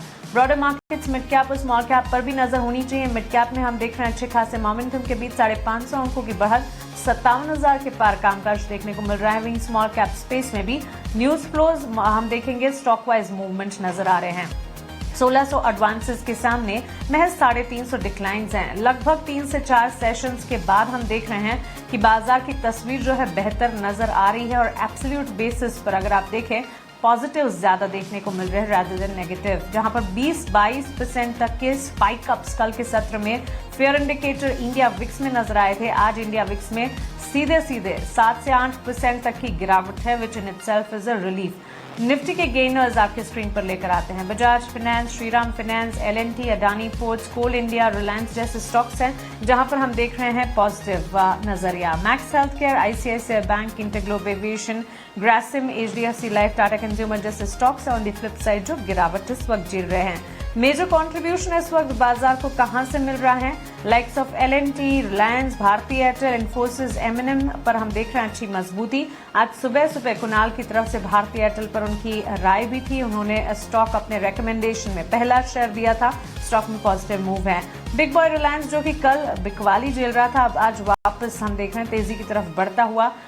इस वक्त 1.5% तक के मूव हैं। एलएनटी पर कल ही हम एक्सपर्ट से बात कर रहे थे, लगातार हम देख रहे थे कि मिडिल ईस्ट में जो टेंशन है और जो कंपनियों के मिडिल ईस्ट में एक्सपोजर है उन पर विस्तार से बातचीत हो रही थी। इसी कड़ी में कई सारे स्टॉक्स थे हमारे फोकस रेडार पर। आज देखना होगा टेंशन जो कम हुए हैं क्या उसका असर वो स्टॉक्स पर पड़ता हुआ दिखा है या नहीं। इस बीच ICICI bank, HDFC bank, Axis bank, Sun Pharma जैसे काउंटर्स हैं जो कि बिकवाली झेल रहे हैं। सेक्टर स्पेसिफिक बाजार की तस्वीर को अगर समझने की कोशिश करेंगे, बढ़िया तस्वीर है। लगभग हर सेक्टर, हर पॉकेट में अच्छा खासा एक्शन देखने को मिल रहा है। Topping the sector performance is real estate sector, अच्छी मजबूती है। Energy, auto, PSU bank, metal, pharma, IT, FMCG, financial services, in this order हम देख रहे हैं बाजार की सेक्टर स्पेसिफिक चाल भी दुरुस्त नजर आ रही है। क्विकली बाजार का हीट मैप आपके स्क्रीन पर लेकर आ जाते हैं। स्टॉक में जहां पर परफॉर्मेंस बेहतर है उसको एक बार देख लेते हैं। Coal India, Reliance, Shriram finance, Adani ports, Bajaj finance, बड़े दिग्गज 5 प्लेयर जो इस वक्त बाजार को संभालने का काम कर रहे हैं। अच्छे खासे लॉन्ग्स बिल्टअप होते हुए भारत फोर्ज में, बीएसई लिमिटेड में। ध्यान रखिएगा ये वही स्टॉक है जो कि न्यूज फ्लो के चलते हमारे नवरत्न की सूची में भी थे। सुबह बाजार खुलने से पहले हम इसको डिस्कस भी कर रहे थे, एक्सपर्ट से उनके व्यूज भी लिए थे। अडानी ग्रीन में भी अच्छा खासा एक्शन है। वेदांता में अच्छी खासी तेजी के बीच कामकाज देखने को मिल रहा है। वहीं एबी कैपिटल जो कि लगातार कुछ सेशन से गिरावट झेल रहा था, आज के सत्र में परफॉर्म कर रहा है। अच्छी तस्वीर है, कल से बिल्कुल कॉन्ट्रा तस्वीर। कल मार्केट के हीट मैप को अगर आप देख रहे थे तो 3 से 4 तेजी वाले काउंटर्स दिख रहे थे। आज के मार्केट के हीट मैप में 4 से 5 मंदी वाले काउंटर्स हैं। उसके अलावा निफ्टी में लगभग सारे के सारे स्क्रिप्ट्स में पॉजिटिव मोमेंटम है। चलिए इस पॉजिटिविटी के साथ आगे बढ़ते हैं और हमारे एक्सपर्ट से उनके ओपनिंग ट्रेड समझते हैं।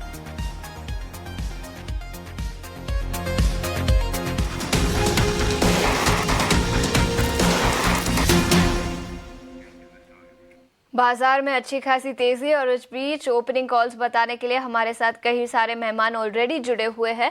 कुणाल, सबसे पहले आपसे पूछना चाहूंगी, ओपनिंग ट्रेडिंग आइडियाज कौन से होंगे ऐसे अच्छे बाजार में? ओपनिंग आइडियाज में एक स्टॉक है जहां पे बहुत ही बढ़िया रैली फिलहाल देखने को मिल रही है। स्टॉक ने ब्रेकआउट भी दे दिया है कल की ट्रेडिंग सत्र में, और जहां पे आजकल युद्ध का वातावरण चल रहा है वहीं पे मुझे लग रहा है कि डिफेंस स्टॉक पे, डिफेंस सेक्टर पे फोकस करके चलना चाहिए। शोला इंडस्ट्रीज लिमिटेड एक ऐसा स्टॉक है जो लग रहा है कि आने वाले दिनों में बहुत ही बढ़िया रैली दे सकता है। मल्टीपल रेजिस्टेंस जो था 14,200 का, उसका ब्रेकआउट हमें दिया है और फिलहाल 14,900 के लेवल पे ये स्टॉक ट्रेड कर रहा है। प्रेजेंट लेवल पे खरीदारी करके चलने की सलाह रहेगी। एसएल 14,200 का ही रहेगा। एसएल थोड़ा बड़ा है लेकिन टारगेट भी उतने ही बड़े हमें यहाँ पे देखने को मिल सकते हैं। तो सोलर इंडस्ट्रीज लिमिटेड यहाँ पे खरीदारी करके चलिए। और 14,200 का एसएल 14,900 के अराउंड स्टॉक ट्रेड कर रहा है। टारगेट की बात करते हैं 15,500 का पहला टारगेट है और 15,500 जैसे ही ब्रेक होगा 16,300 तक के भी लेवल आपको यहाँ पे देखने को मिल सकते हैं।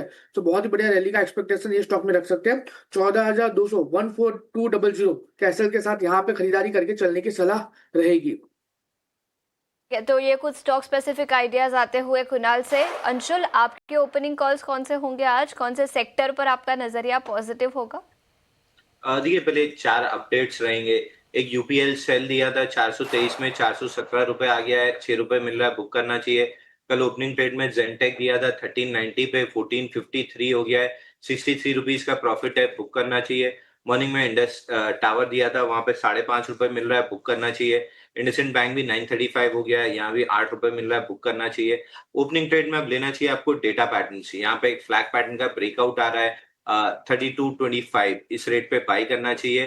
3175 का स्टॉप लॉस रहेगा और ऊपर में 3320 का टारगेट रहेगा। तो पहला कॉल रहेगा डेटा पैटर्न्स। दूसरा सेम नैटको फार्मा 67 डेज के कप हैंडल पैटर्न का कल भी ब्रेकआउट अटेम्प्ट किया गया था। 982 पे इसको बाई करना है, 970 का स्टॉप लॉस रहेगा और 1005 का टारगेट रहेगा। तो पहला कॉल रहेगा डेटा पैटर्न्स पे, दूसरा रहेगा नैटको फार्मा पे। ठीक है, तो नैटको फार्मा पर पॉजिटिव नजरिया यहाँ पर आता हुआ और कई सारे स्टॉक्स में आज के सत्र में अच्छी खासी तेजी दिख रही है।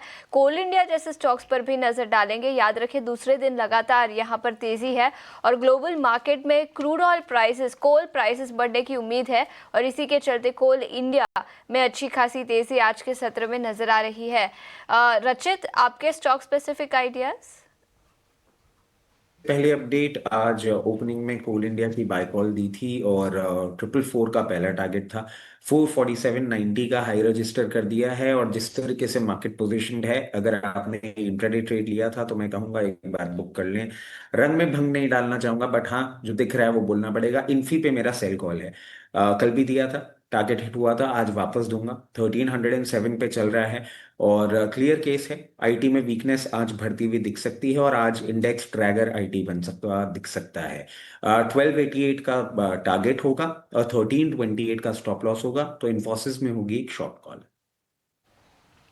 ठीक है, तो इन्फोसिस पर शॉर्ट कॉल और आईटी सेक्टर पे एआई के जब से ही खबर निकल कर आई है काफ़ी कमज़ोरी नज़र आई है। हालांकि वहां से रीबाउंड भी नज़र आया है और इन्फोसिस आज के सत्र में फ्लैट ही कारोबार करता हुआ बिकवाली की राय यहां पर 1288 के लक्ष्य के साथ 1328 का रचित खंडेलवाल का स्टॉप लॉस और सेल बिकवाली की राय यहां पर आती हुई। लेकिन इस बीच गुजरात गैस की हमने मार्केट ओपन के पहले भी चर्चा की थी और स्टॉक 6% से ज़्यादा की गिरावट के साथ कारोबार करता हुआ। इंडस्ट्रियल सप्लाईज कम होंगे, एलपीजी सप्लाईज कम होंगे, जिसके चलते कॉन्ट्रैक्ट्स को फोर्स मेजॉर किया है, यानी वो कॉन्ट्रैक्ट्स फुलफिल नहीं कर पाएंगे गुजरात गैस, और इसी के चलते स्टॉक 6% की गिरावट के साथ कारोबार करता हुआ। कुणाल, क्या राय होगी आपकी गुजरात गैस पर?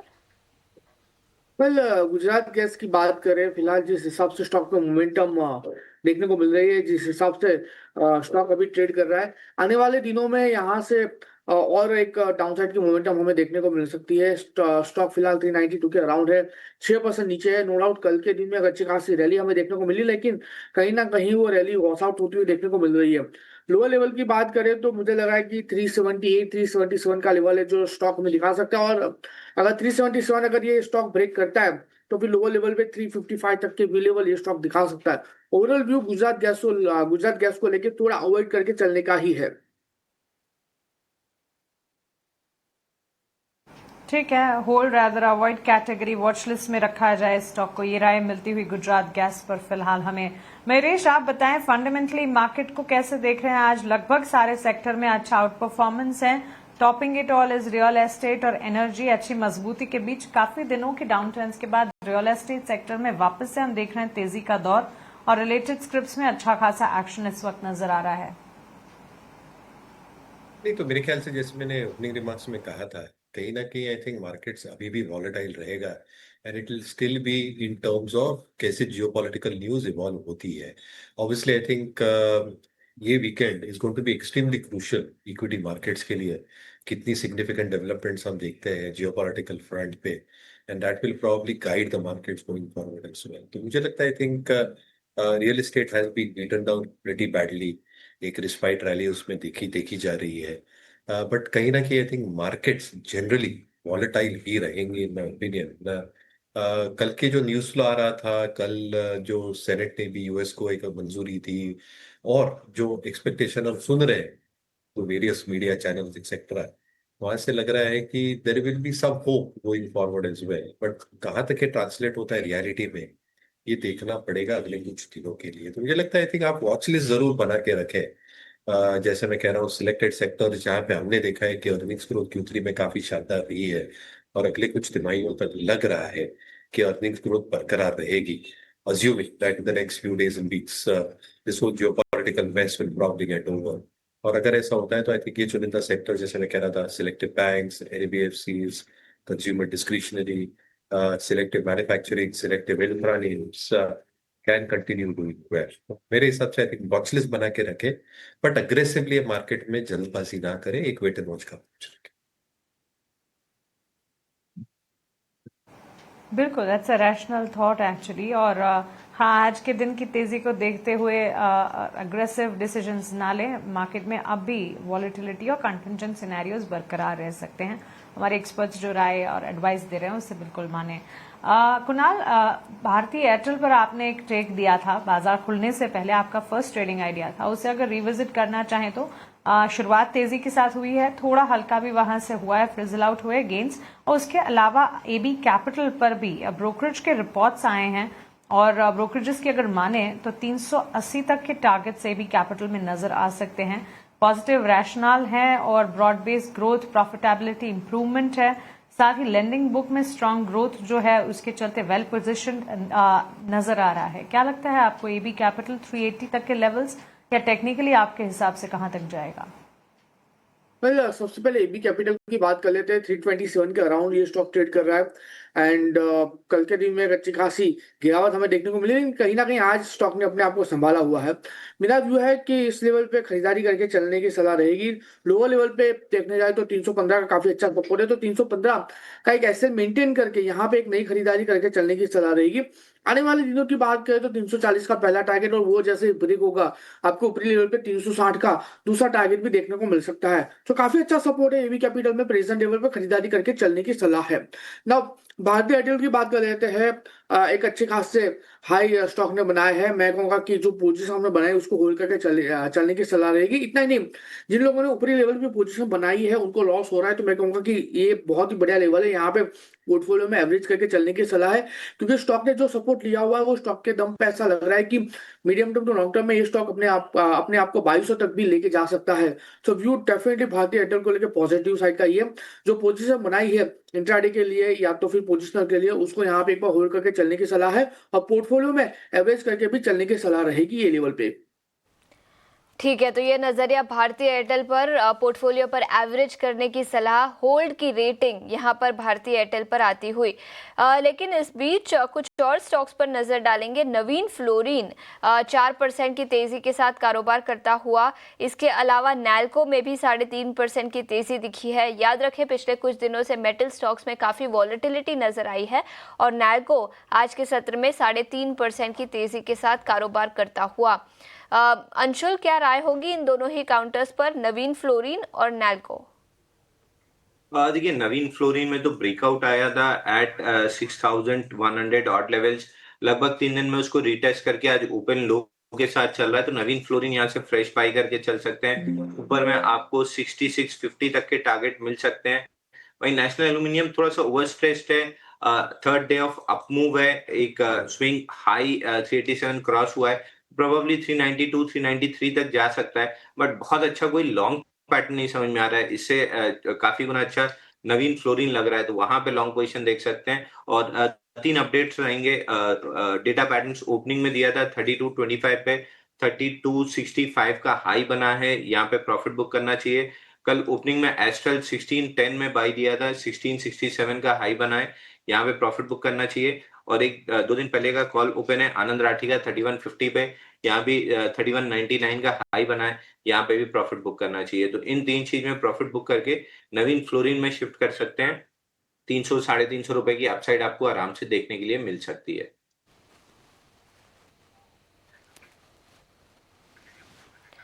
ठीक है, नवीन फ्लोरिन पर खरीदारी की राय 6,650 रुपये प्रति शेयर का लक्ष्य यहाँ पर रखा है।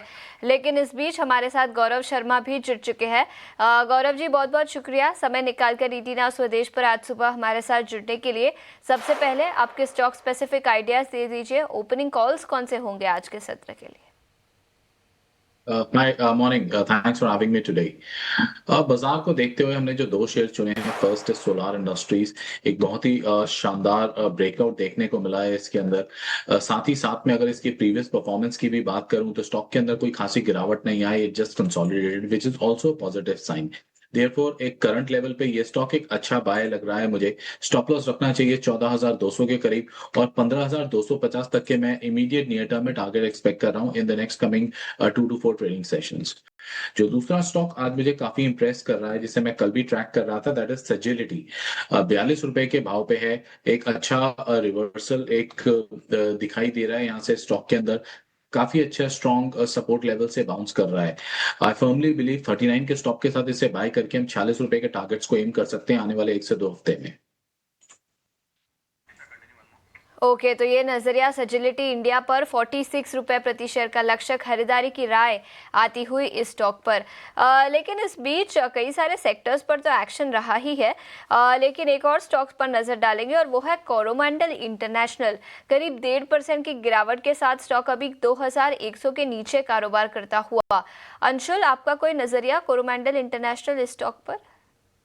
देखिए, वीकली चार्ट पे क्लियर ब्रेकडाउन बना है इनवर्स कपनैंडल पैटर्न का 35 वीक्स का एट 2176, जिसका बेयर मिनिमम टारगेट थोड़ा सा बड़ा दिख रहा है। हो सकता है इसमें 1 से 2 हफ्ते लगे, बट 1937 पहला टारगेट दिख रहा है, और 1937 टूटता है तो फिर दूसरा टारगेट आपका खुलेगा 1766। तो मोस्ट लाइकली 1766 आ रहा है, but midway bump in the road 1937 पे रहेगा। क्लियर 35 वीक्स का ब्रेकडाउन है, स्टॉक एक्सट्रीमली वीक लग रहा है।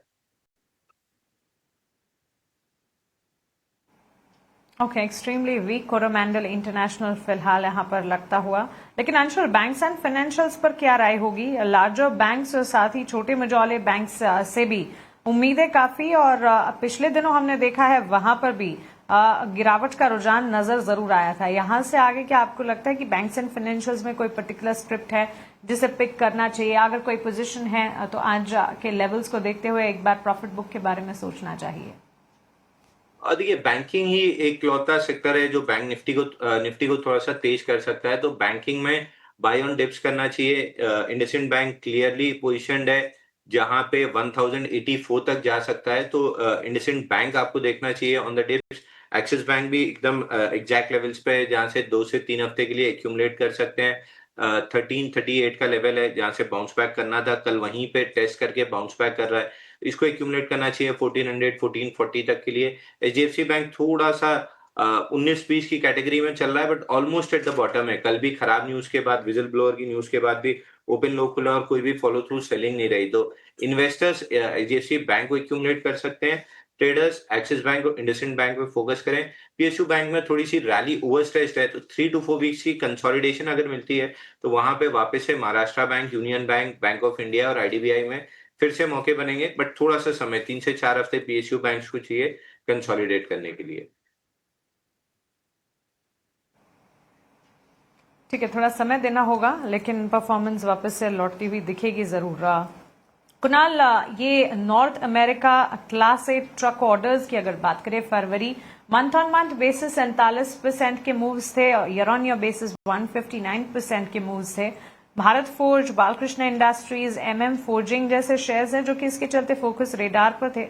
शुरुआत अच्छी हुई, लेकिन अब वापस से वहां से टूटते हुए ये सारे स्टॉक्स नजर आ रहे हैं। क्या राय होगी इस स्पेस पर आपकी? ये स्पेस की बात करें, जो व्यू फिलहाल ये सारे के सारे स्टॉक में बन रहा है, और खास करके इसमें एक्स्ट्रा स्टॉक की बात करें, पहले भारत फोर्ज की बात कर लेते हैं। पर्टिकुलर व्यू पर्टिकुलर कंपनी को लेके थोड़ा साइडवेज है, 1890 के अराउंड है स्टॉक, नो डाउट 2.5% स्टॉक ऊपर है, लेकिन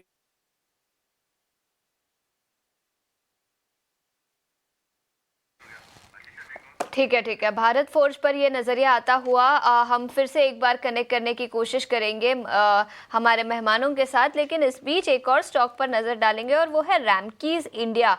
याद रखें, कंपनी को कुछ नए ऑर्डर्स मिले हैं, जिसके बाद स्टॉक 11% की तेज़ी के साथ अभी आज के सत्र में कारोबार कर रहा है। रैमकी इंडिया इंफ्रास्ट्रक्चर, इस स्टॉक की हम बात कर रहे हैं।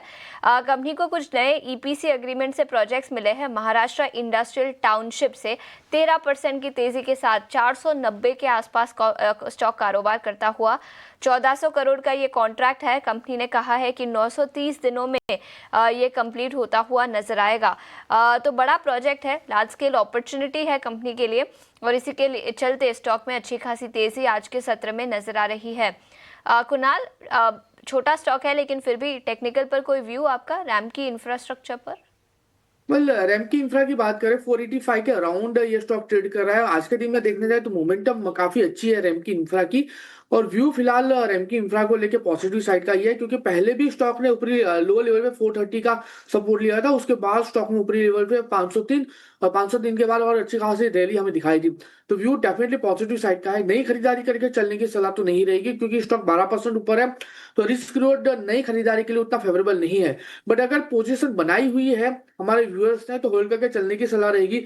502 का पहला टारगेट, 502 जैसे ही ब्रेक होगा ये आपको 590 तक के भी टारगेट दिखाने के लिए रेडी हो जाएगा।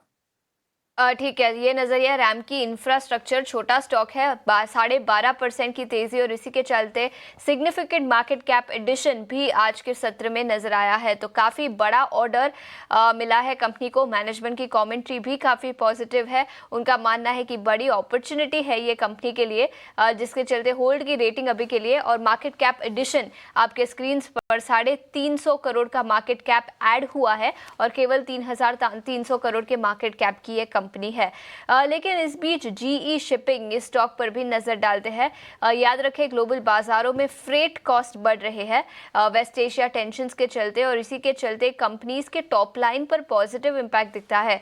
जीई शिपिंग जो ग्लोबल ट्रांसपोर्टेशन में है उसमें 5% की तेजी, और इसी के साथ कंपनी ने अपनी फ्लीट में एडिशन किया है। कंपनी ने कल एक्सचेंजेस को बताया कि एक नया सेकेंड हैंड 2014 का Japanese build dry bulk container company ने ऐड किया है, खरीदारी की है इस पर्टिकुलर कंटेनर की। तो दो ट्रिगर्स है जिसके चलते स्टॉक में 4.5 से 5% की तेजी आज के सत्र में नजर आई है। अंशुल, क्या व्यू होगा आपका जीई शिपिंग पर?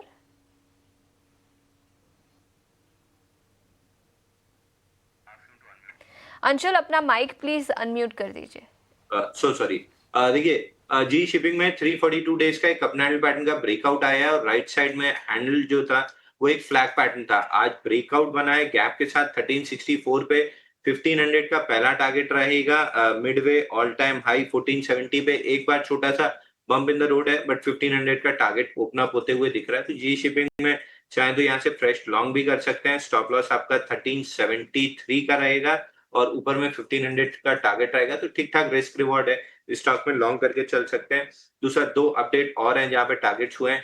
कल सोलार इंडस्ट्री 14380 पे बाई दिया था, 15,000 का टारगेट था, 980 का हाई बना है, 20 रुपए रह गया टारगेट से, इसमें प्रॉफिट बुक करना चाहिए।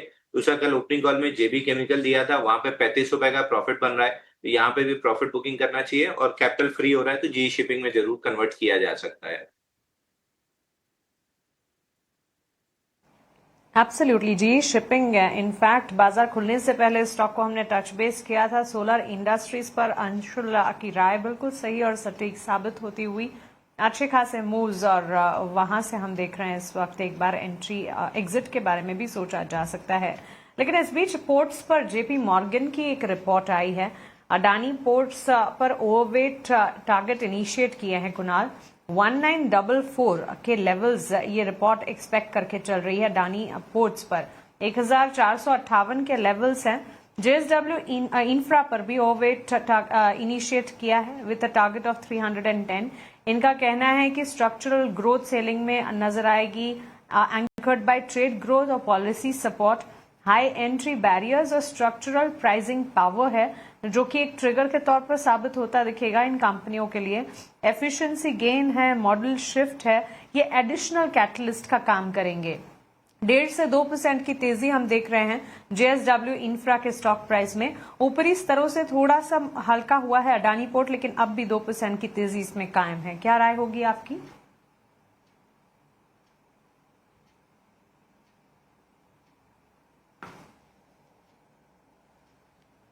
अच्छा, कुणाल से शायद संपर्क टूटा है।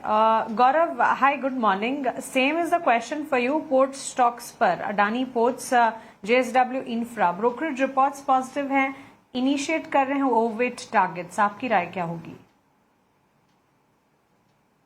मॉर्निंग मानसी, एक रीजनेबल प्रॉफिट टेकिंग हमें अदानी पोर्ट्स में देखने को मिल गया है from higher levels of 1580। Currently stock 1457 पे अवेलेबल है, trading very close to its 200 period exponential moving average, जो कि अच्छा एक सपोर्ट प्रोवाइड करेगा। देयरफॉर यस, यहां से एक बाय कंसीडर किया जा सकता है। ट्रेडिंग स्टैंड पॉइंट से 1420 का स्टॉप लेकर इमीडिएट टारगेट की बात करूं तो 1520 से 1580 तक के टारगेट्स के लिए हम इसको बाय कर सकते हैं। As far as JSW Infra is concern, उसके अंदर अभी इस तरीके का बाइंग इंटरेस्ट नजर नहीं आ रहा है, मोमेंटम है नहीं, तो बेटर है थोड़ा सा वेट किया जाए। एक बार ये स्टॉक 255-256 रुपए के ऊपर निकलता है, देन ग्रेजुअली एड अप करना चाहिए 260 तक, और उसके बाद फिर स्टॉक के अंदर 270-272 तक के अपमूव के पोटेंशियल बनेगा। ठीक है, तो चलिए ये राय फिलहाल हमें मिलती हुई। इस बीच ग्रैन्यूल्स इंडिया पर इलारा कैपिटल की एक रिपोर्ट थी। खरीदारी की राय के साथ इन्होंने कवरेज शुरू की और टारगेट जो है 775 के मानकर चल रहे हैं। अगले 2 साल में 15 से 17% ग्रोथ की उम्मीद भी यहां पर जताई जा रही है, तो इस स्टॉक पर भी नजर रहेगी। इसके अलावा एक स्टॉक है अंशुल ल्यूपिन, मैनेजमेंट कॉल हुआ और उसके बाद रिपोर्ट्स एक्टिव होती हुई दिखी। हालांकि न्यूट्रल राय है गोल्डमैन सैक्स की विद अ टारगेट ऑफ 2275, लेकिन अगले साल के लिए मार्जिन का गाइडेंस जो है 24 से 25% का कंपनी बता रही है। रेवेन्यू ग्रोथ का अनुमान 7 से 9% का है। अगले 5 सालों में 5 बायोसिमिलर लॉन्च करने का लक्ष्य भी बनाकर चल रही है कंपनी। ल्यूपिन पर आपकी राय क्या होगी? 2% के गेन्स एज वी स्पीक। देखिए, लुपिन में 46 वीक्स का एक अपनाडल पैटर्न ब्रेकआउट आया था 2095 पे, और ये आया था जनवरी में। तब से हम 18 स्वदेश पे इसको बाय देते आ रहे हैं। ऑल टाइम हाई के टारगेट के लिए ऑल टाइम हाई 2388 पे है, आज का हाई 2359 बना है। प्रोबेबली 1 से 2 सेशन में 2389 टेस्ट कर लेगा, but over a period of 1 year ये स्टॉक हमको करीब करीब 2700 रुपए जाते हुए दिख रहा है। तो ये स्टॉक हमने अपने क्लाइंट्स को भी लॉन्ग टर्म के लिए सजेस्ट किया हुआ है। तो स्टैंडर्ड डिस्क्लेमर, क्लाइंट्स के पास लॉन्ग हो सकता है। और 18 स्वदेश पे भी सेम ही प्राइस पे 2095 पे लॉन्ग अपडेट किया था। और दूसरा स्टॉक आपने ग्रैन्युल्स की बात की थी। ग्रैन्युल्स में देखिए वीकली चार्ट पे 50 वीक मूविंग एवरेज पे हैमर बन रहा है। तो ये स्टॉक सबसे पहले अपने 73 वीक्स के इनवर्स हेड एंड शोल्डर जो पैटर्न बन रहा है उसकी नेकलाइन 602 को टेस्ट करने जाएगा, और जैसे ही उसके ऊपर ब्रेकआउट मिलता है स्टॉक में फ्रेश ऑल टाइम हाई लगेगा। तो ये स्टॉक भी हमने अपने क्लाइंट्स को लॉन्ग टर्म के लिए रेकमेंड किया हुआ है, सेम प्राइस पे किया हुआ है। तो आपके दर्शक भी इनको अगर 1 से 1.5 साल का नजरिया है तो ग्रैनुल्स में लॉन्ग रह सकते हैं। फ्रेश ऑल टाइम हाई 718 के ऊपर जाते हुए दिखेगा स्टॉक। क्या तो ये नजरिया granules India all time high levels cross करता हुआ नजर आ सकता है, और पिछले कुछ महीनों में हमेशा से ही अंशुल जैन की ये खरीदारी की राय रही है। लेकिन इस बीच कुणाल बोत्रा भी हमारे साथ स्टूडियो में जुड़ चुके हैं। कुणाल, मॉर्निंग। सबसे पहले स्टॉक स्पेसिफिक आइडियाज, कौन से वो स्टॉक्स होंगे जहां पर आपका नजरिया पॉजिटिव है? तो 2 बाय कॉल यहाँ पे सजेस्ट करूंगा। पहला इनफैक्ट बाय कॉल MCX पे रहेगा, जो मेरा मानना है कि एक अच्छे ब्रेकआउट पे वापस आ चुका है। 2550 के आसपास ट्रेड कर रहा है MCX, तो मैं यहाँ पे सजेस्ट करूंगा बाय। 2620 का यहाँ पे टारगेट रख सकते हैं शॉर्ट टर्म अवधि के हिसाब से, और स्टॉप लॉस यहाँ पे रख सकते हैं 2510 का MCX पे। सेकंड जो बाय कॉल रहेगी वो मेरा प्राज इंडस्ट्रीज पे रहेगी। 315-317 के आसपास स्टॉक ट्रेड कर रहा है। कल हमने देखा था एक बहुत अच्छा प्राइस वॉल्यूम ब्रेकआउट आया था स्टॉक में प्राज इंडस्ट्रीज पे, और उसके बाद हम देख रहे हैं कि स्टॉक का स्ट्रक्चर काफ़ी बढ़िया चेंज हो चुका है। तो मैं प्राज इंडस्ट्रीज पे बाय कॉल सजेस्ट करूंगा। 334 का टारगेट रख सकते हैं, 310 का स्टॉप लॉस। ठीक है, तो ये नजरिया प्राज इंडस्ट्रीज पर, और प्राज की बात की है तो कुछ शुगर सेक्टर के स्टॉक्स पर भी नजर डाल लेते हैं, जहां पर कल के सत्र में अच्छी खासी तेजी दिखी थी। बलरामपुर चीनी जैसे कुछ स्टॉक्स करीब 7 से 8% की तेजी के साथ बंद हुए थे। हालांकि आज के सत्र में वहां पर थोड़ी सी मुनाफा वसूली नजर आई है। ग्लोबल मार्केट में शुगर सप्लाई कम हो सकती है, जिसके चलते शुगर प्राइसेस बढ़ते हुए नजर आ सकते हैं, ये अनुमान लगाया जा रहा है। और इसी के चलते बलरामपुर चीनी कल करीब 8% की तेजी के साथ बंद हुआ था। कुणाल, क्या राय होगी बलरामपुर चीनी और इसके अलावा कोई और शुगर स्टॉक जहां पर आपको लगता है कि मोमेंटम शायद कंटिन्यू होगा? जी हाँ, आई थिंक मेरा मानना है कि एक शुगर स्टॉक्स पे एक अच्छा रिवाइवल फेज वापस बन रहा है। यहाँ पे पॉसिबिलिटी है कि बहुत सारे स्टॉक्स जो है वो अपने लास्ट 6 महीने 1 साल के जो मेजर करेक्टिव फेज है उससे उभर के आ रहे हैं। तो इनिशियल जो फर्स्ट वेव ऑफ रैली होती है इतने बड़े करेक्शन के बाद में, वो बहुत ज़्यादा स्केप्टिसिज्म के साथ होती है। बाउंसेस इतने ज़्यादा स्ट्रॉन्ग नहीं होते हैं, स्टॉक में बार बार प्रेशर बनता है। बट इवेंचुअली जब ये स्टॉक अपने रेजिस्टेंसेस को क्रॉस करते हैं स्लोली एंड ग्रेजुअली, तब जाके एक बहुत क्लीन अप ट्रेंड बनता है। तो मेरा मानना है अभी भी फेज 1 में है काफ़ी सारे शुगर स्टॉक्स। तो उस लिहाज से यहाँ पे मैं बलरामपुर चीनी, प्राज इंडस्ट्रीज, ये सारे स्टॉक्स को मैं यहाँ पे सजेस्ट करूँगा। अगर जो भी ट्रेडर्स यहाँ पे शॉर्ट टर्म ट्रेड करना चाहे, आप इन एंड आउट हो सकते हो स्टॉक पे 3% 5% के बाउंस के बाद में। बट यहाँ पे अगर आप लॉन्ग टर्म अवधि से अगर आप पोजीशन बनाओ तो मेरा मानना है कि रिस्क रिवॉर्ड काफ़ी ज़्यादा फेवरेबल रहेगा। Okay Kunal, hi, good morning. Mansi this side. LNT के स्टॉक प्राइस में कल करीब 7% की गिरावट थी, तब इसे टच बेस किया था हमने, और मिडिल ईस्ट से 40% रेवेन्यू कंट्रीब्यूशन आता है कंपनी का। इसी के चलते लगातार एनालिस्ट के व्यूज भी इस पर हम जान रहे थे। आज के सत्र में अगर आप देखेंगे पॉजिटिव है, शार्प अपसर्ज इसी वक्त नजर आ रहा है LNT के स्टॉक प्राइस में। ब्रोकरेजेस की माने तो MK की खरीदारी की राय है, 4800 तक के टारगेट्स एक्सपेक्ट कर रहे हैं। CLS से एक्यूमुलेट की राय दे रहा है 4842 के टारगेट्स के लिए, और मक्वायरी की आउट परफॉर्म की रेटिंग है to the extent of 4910। LNT 3962 के लेवल्स पर, यहां से फर्दर कितनी अपसाइड आप एक्सपेक्ट करके चल रहे हैं? आई थिंक 4050 के आसपास का शायद एक इंट्राडे हम हायर साइड पे टारगेट एक्सपेक्ट कर सकते हैं। मैं फिलहाल ज़्यादा मेजर बाउंस एक्सपेक्ट नहीं करूँगा एलएनटी में, बिकॉज ये जो न्यूज़ फ्लो स्टॉक में या जो रिसेंट डेवलपमेंट्स हुई है ये स्टॉक को नियर टर्म वाइज इम्पैक्ट कर सकती है। तो बहुत बार होता है कि जब स्टॉक बहुत ज़्यादा शार्प क्रैक हो जाते या करेक्शन हो जाते, उसके बाद में एक बाउंस बैक देखते हैं, एक डेड कैट बाउंस देखते हैं स्टॉक प्राइसेस में, जो एक रिलीफ रैली के तौर पे नज़र आता है, पर उसके बाद वापस से स्टॉक अपनी डाउनवर्ड ट्रेंड पे वापस से जो ट्रेंड है वो उभर के आता है स्टॉक प्राइस पे। तो मेरा मानना है एलएनटी आई थिंक उस दौर से गुजरेगा जहाँ पे हो सकता है कि नेक्स्ट 2-3 दिन स्टॉक में एक डिसेंट बाउंस बैक हो सकता है, बट उसके बाद में एक second round of selling pressure मेरा मानना है कि आ सकता है। वहाँ पे जब रिस्क रिवॉर्ड ज़्यादा फेवरेबल होगा तब लॉन्ग इनिशिएट करना ज़्यादा बेटर होगा। फॉर एग्जांपल जब कल स्टॉक 3770-780 के आसपास आया था तब वो 200 डीएमए को रीटेस्ट कर चुका था, वहाँ पे रिस्क रिवॉर्ड ज़्यादा फेवरेबल होता है। तो मेरा मानना है कि डिप्स पे बाइंग करनी चाहिए अगर पोजिशनल ट्रेडर्स हो तो। शॉर्ट टर्म के लिहाज से मैं 4050 के आसपास का एक नियर टर्म टारगेट एक्सपेक्ट करूंगा एलएनटी पर। ओके अंशुल, नवीन फ्लोरीन के चार्ट्स को एक बार पुल अप करते हैं। अच्छी तेजी इस वक्त 5% की बढ़त के साथ ये स्टॉक कामकाज करता हुआ दिख रहा है और इसी के साथ साथ फोर्स मोटर्स में भी तेजी दिखी है अच्छी खासी मजबूती के बीच। कल इनफैक्ट एंट्री दे रहा था और आज के सत्र में वापस से तेजी पर ऑलमोस्ट 1200 अंक चल गया है, 22,500 के स्तर। देखिए फोर्स मोटर में एक ब्रेकआउट आया है 28 वीक्स के साइडवेज रेक्टेंगल का, और कल उसी को रीटेस्ट करने आया था और रीटेस्ट में 50 डे मूविंग एवरेज भी रीटेस्ट हुआ है। आज इनसाइड बार है, कल का हाई अगर क्रॉस होता है 23,000 तो आपको एक फ्रेश एंट्री मिलेगी जिसका टारगेट समवेयर अराउंड 25,500 का रहेगा। अगर लॉन्ग करने की सोच रहे हैं तो थोड़ा सा महंगा खरीदिए, 23,000 के ऊपर कंफर्म ब्रेकआउट मिल जाएगा, 25,500 का पहला टारगेट रहेगा। ये 3 दिन की जो डाउन मूव आई है ये केवल अपने रेक्टेंगल पैटर्न को रीटेस्ट करने 10 वीक या 50 डे मूविंग एवरेज रीटेस्ट के लिए थी। फ्रेश एंट्री 23,000 के ऊपर बनेगी।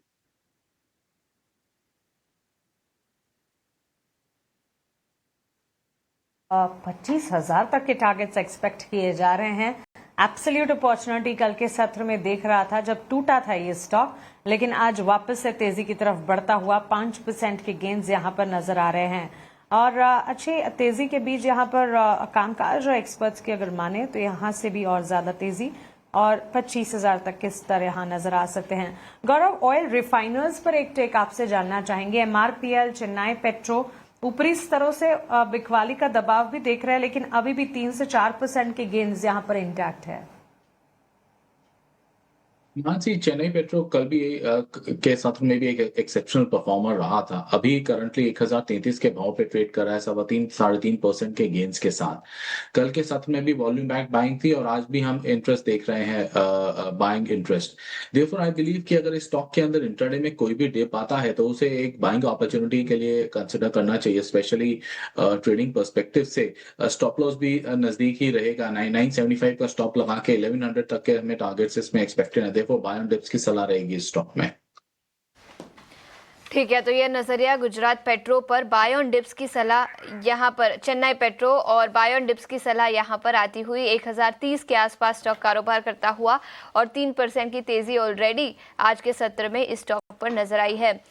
लेकिन इस बीच स्टरलाइट टेक्नोलॉजी पर भी नजर डालेंगे। 6% की तेजी के साथ स्टॉक 175 के आसपास कारोबार करता हुआ। कुणाल, क्या राय होगी आपकी इस आईटी कंपनी पर?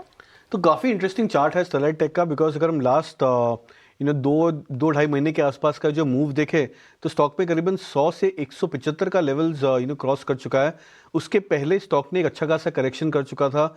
वॉल्यूम्स सिग्निफिकेंटली स्ट्रांग है स्टरलाइट टेक में। अगर हम लास्ट 4 से 5 क्वार्टर का एक क्यूमुलेटिव मेजरमेंट करें तो ये इंडिकेट कर रहा है कि स्टॉक अपने एक मेजर अप ट्रेंड को रीसेट कर रहा है। यहाँ से मुझे ऐसा लग रहा है कि आई थिंक पोजिशनल ट्रेडर्स को डेफिनेटली आई थिंक इस स्टॉक को बाय करना चाहिए।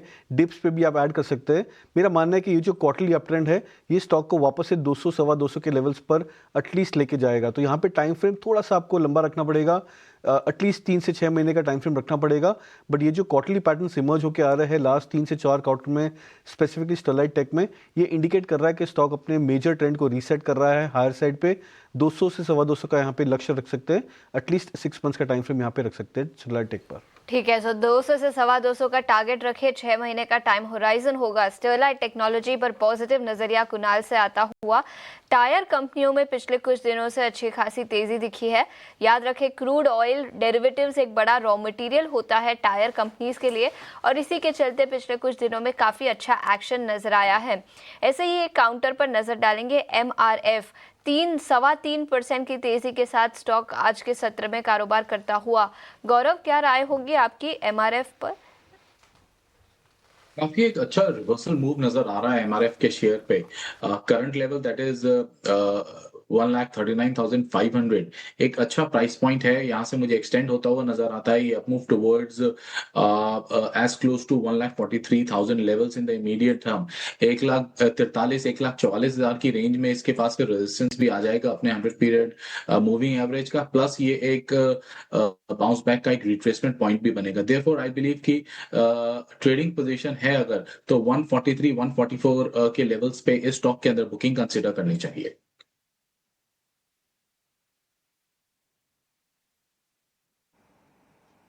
ओके, अंशुल, इस बीच जहां हम देख रहे हैं, हाँ, इक्विटी मार्केट्स आज संभले जरूर हैं, लेकिन जहां बेहद उतार चढ़ाव थे, तब कमोडिटी मार्केट में हम देख रहे थे सेफ हेवन, सुरक्षित निवेश के तौर पर गोल्ड सिल्वर पर फोकस बढ़ा था। गोल्ड फाइनेंशियल्स और साथ ही ज्वेलरी काउंटर्स भी फोकस रेडार पर थे।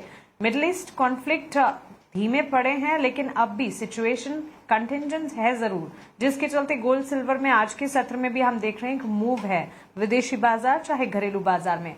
रिलेटेड इक्विटी मार्केट पार्टिसिपेंट्स पर कोई राय बनती है? देखिए, वीकनेस ही दिख रही है। मुथूट फाइनेंस स्पेशली जो प्रीवियस बड़ा विनर रहा है, यहाँ पे एक रेक्टेंगल का ब्रेकडाउन बना है 3400 पे, और टारगेट नीचे में खुलते हुए दिख रहे हैं 3088 तक। Same is with Manappuram finance, यहाँ पे भी थोड़ा सा डाउनसाइड दिख रहा है। प्रीवियस स्विंग लो 266 टेस्ट हुआ है, जैसे इसके नीचे निकलेगा समवेयर अराउंड 259 और 250 तक के टारगेट्स दिखेंगे। और जेम्स एंड ज्वेलरी सेक्टर में प्रीवियसली जो डोमिनेंट डाउन ट्रेंड है वो एज इट इज कंटिन्यू हो रहा है, तो सेलॉन रैलीज का ही स्ट्रक्चर बन रहा है। उसमें अब मन्नापुरम और मुथूट फाइनेंस भी शामिल हो गए हैं। अगर इससे वर्क से रिलेटेड अगर कोई थीम प्ले करनी है तो वापस मिडिल काउंटर्स में थोड़ी सी तेजी आ रही है, तो हिंडाल्को या जेएसडब्ल्यू स्टील इस टाइप के काउंटर्स देख सकते हैं, वहां पे अच्छी तेजी डेवलप होती हुई दिख रही है। ओके, गौरव, क्रूड ऑयल प्राइसेस में अभी भी सर्ज ट्रेंड है जरूर, लेकिन स्टेडी हो रहा है, because treasury secretary Scott Bessent ने कहा है कि ट्रंप एडमिनिस्ट्रेशन सपोर्ट प्रोवाइड करेगा ऑयल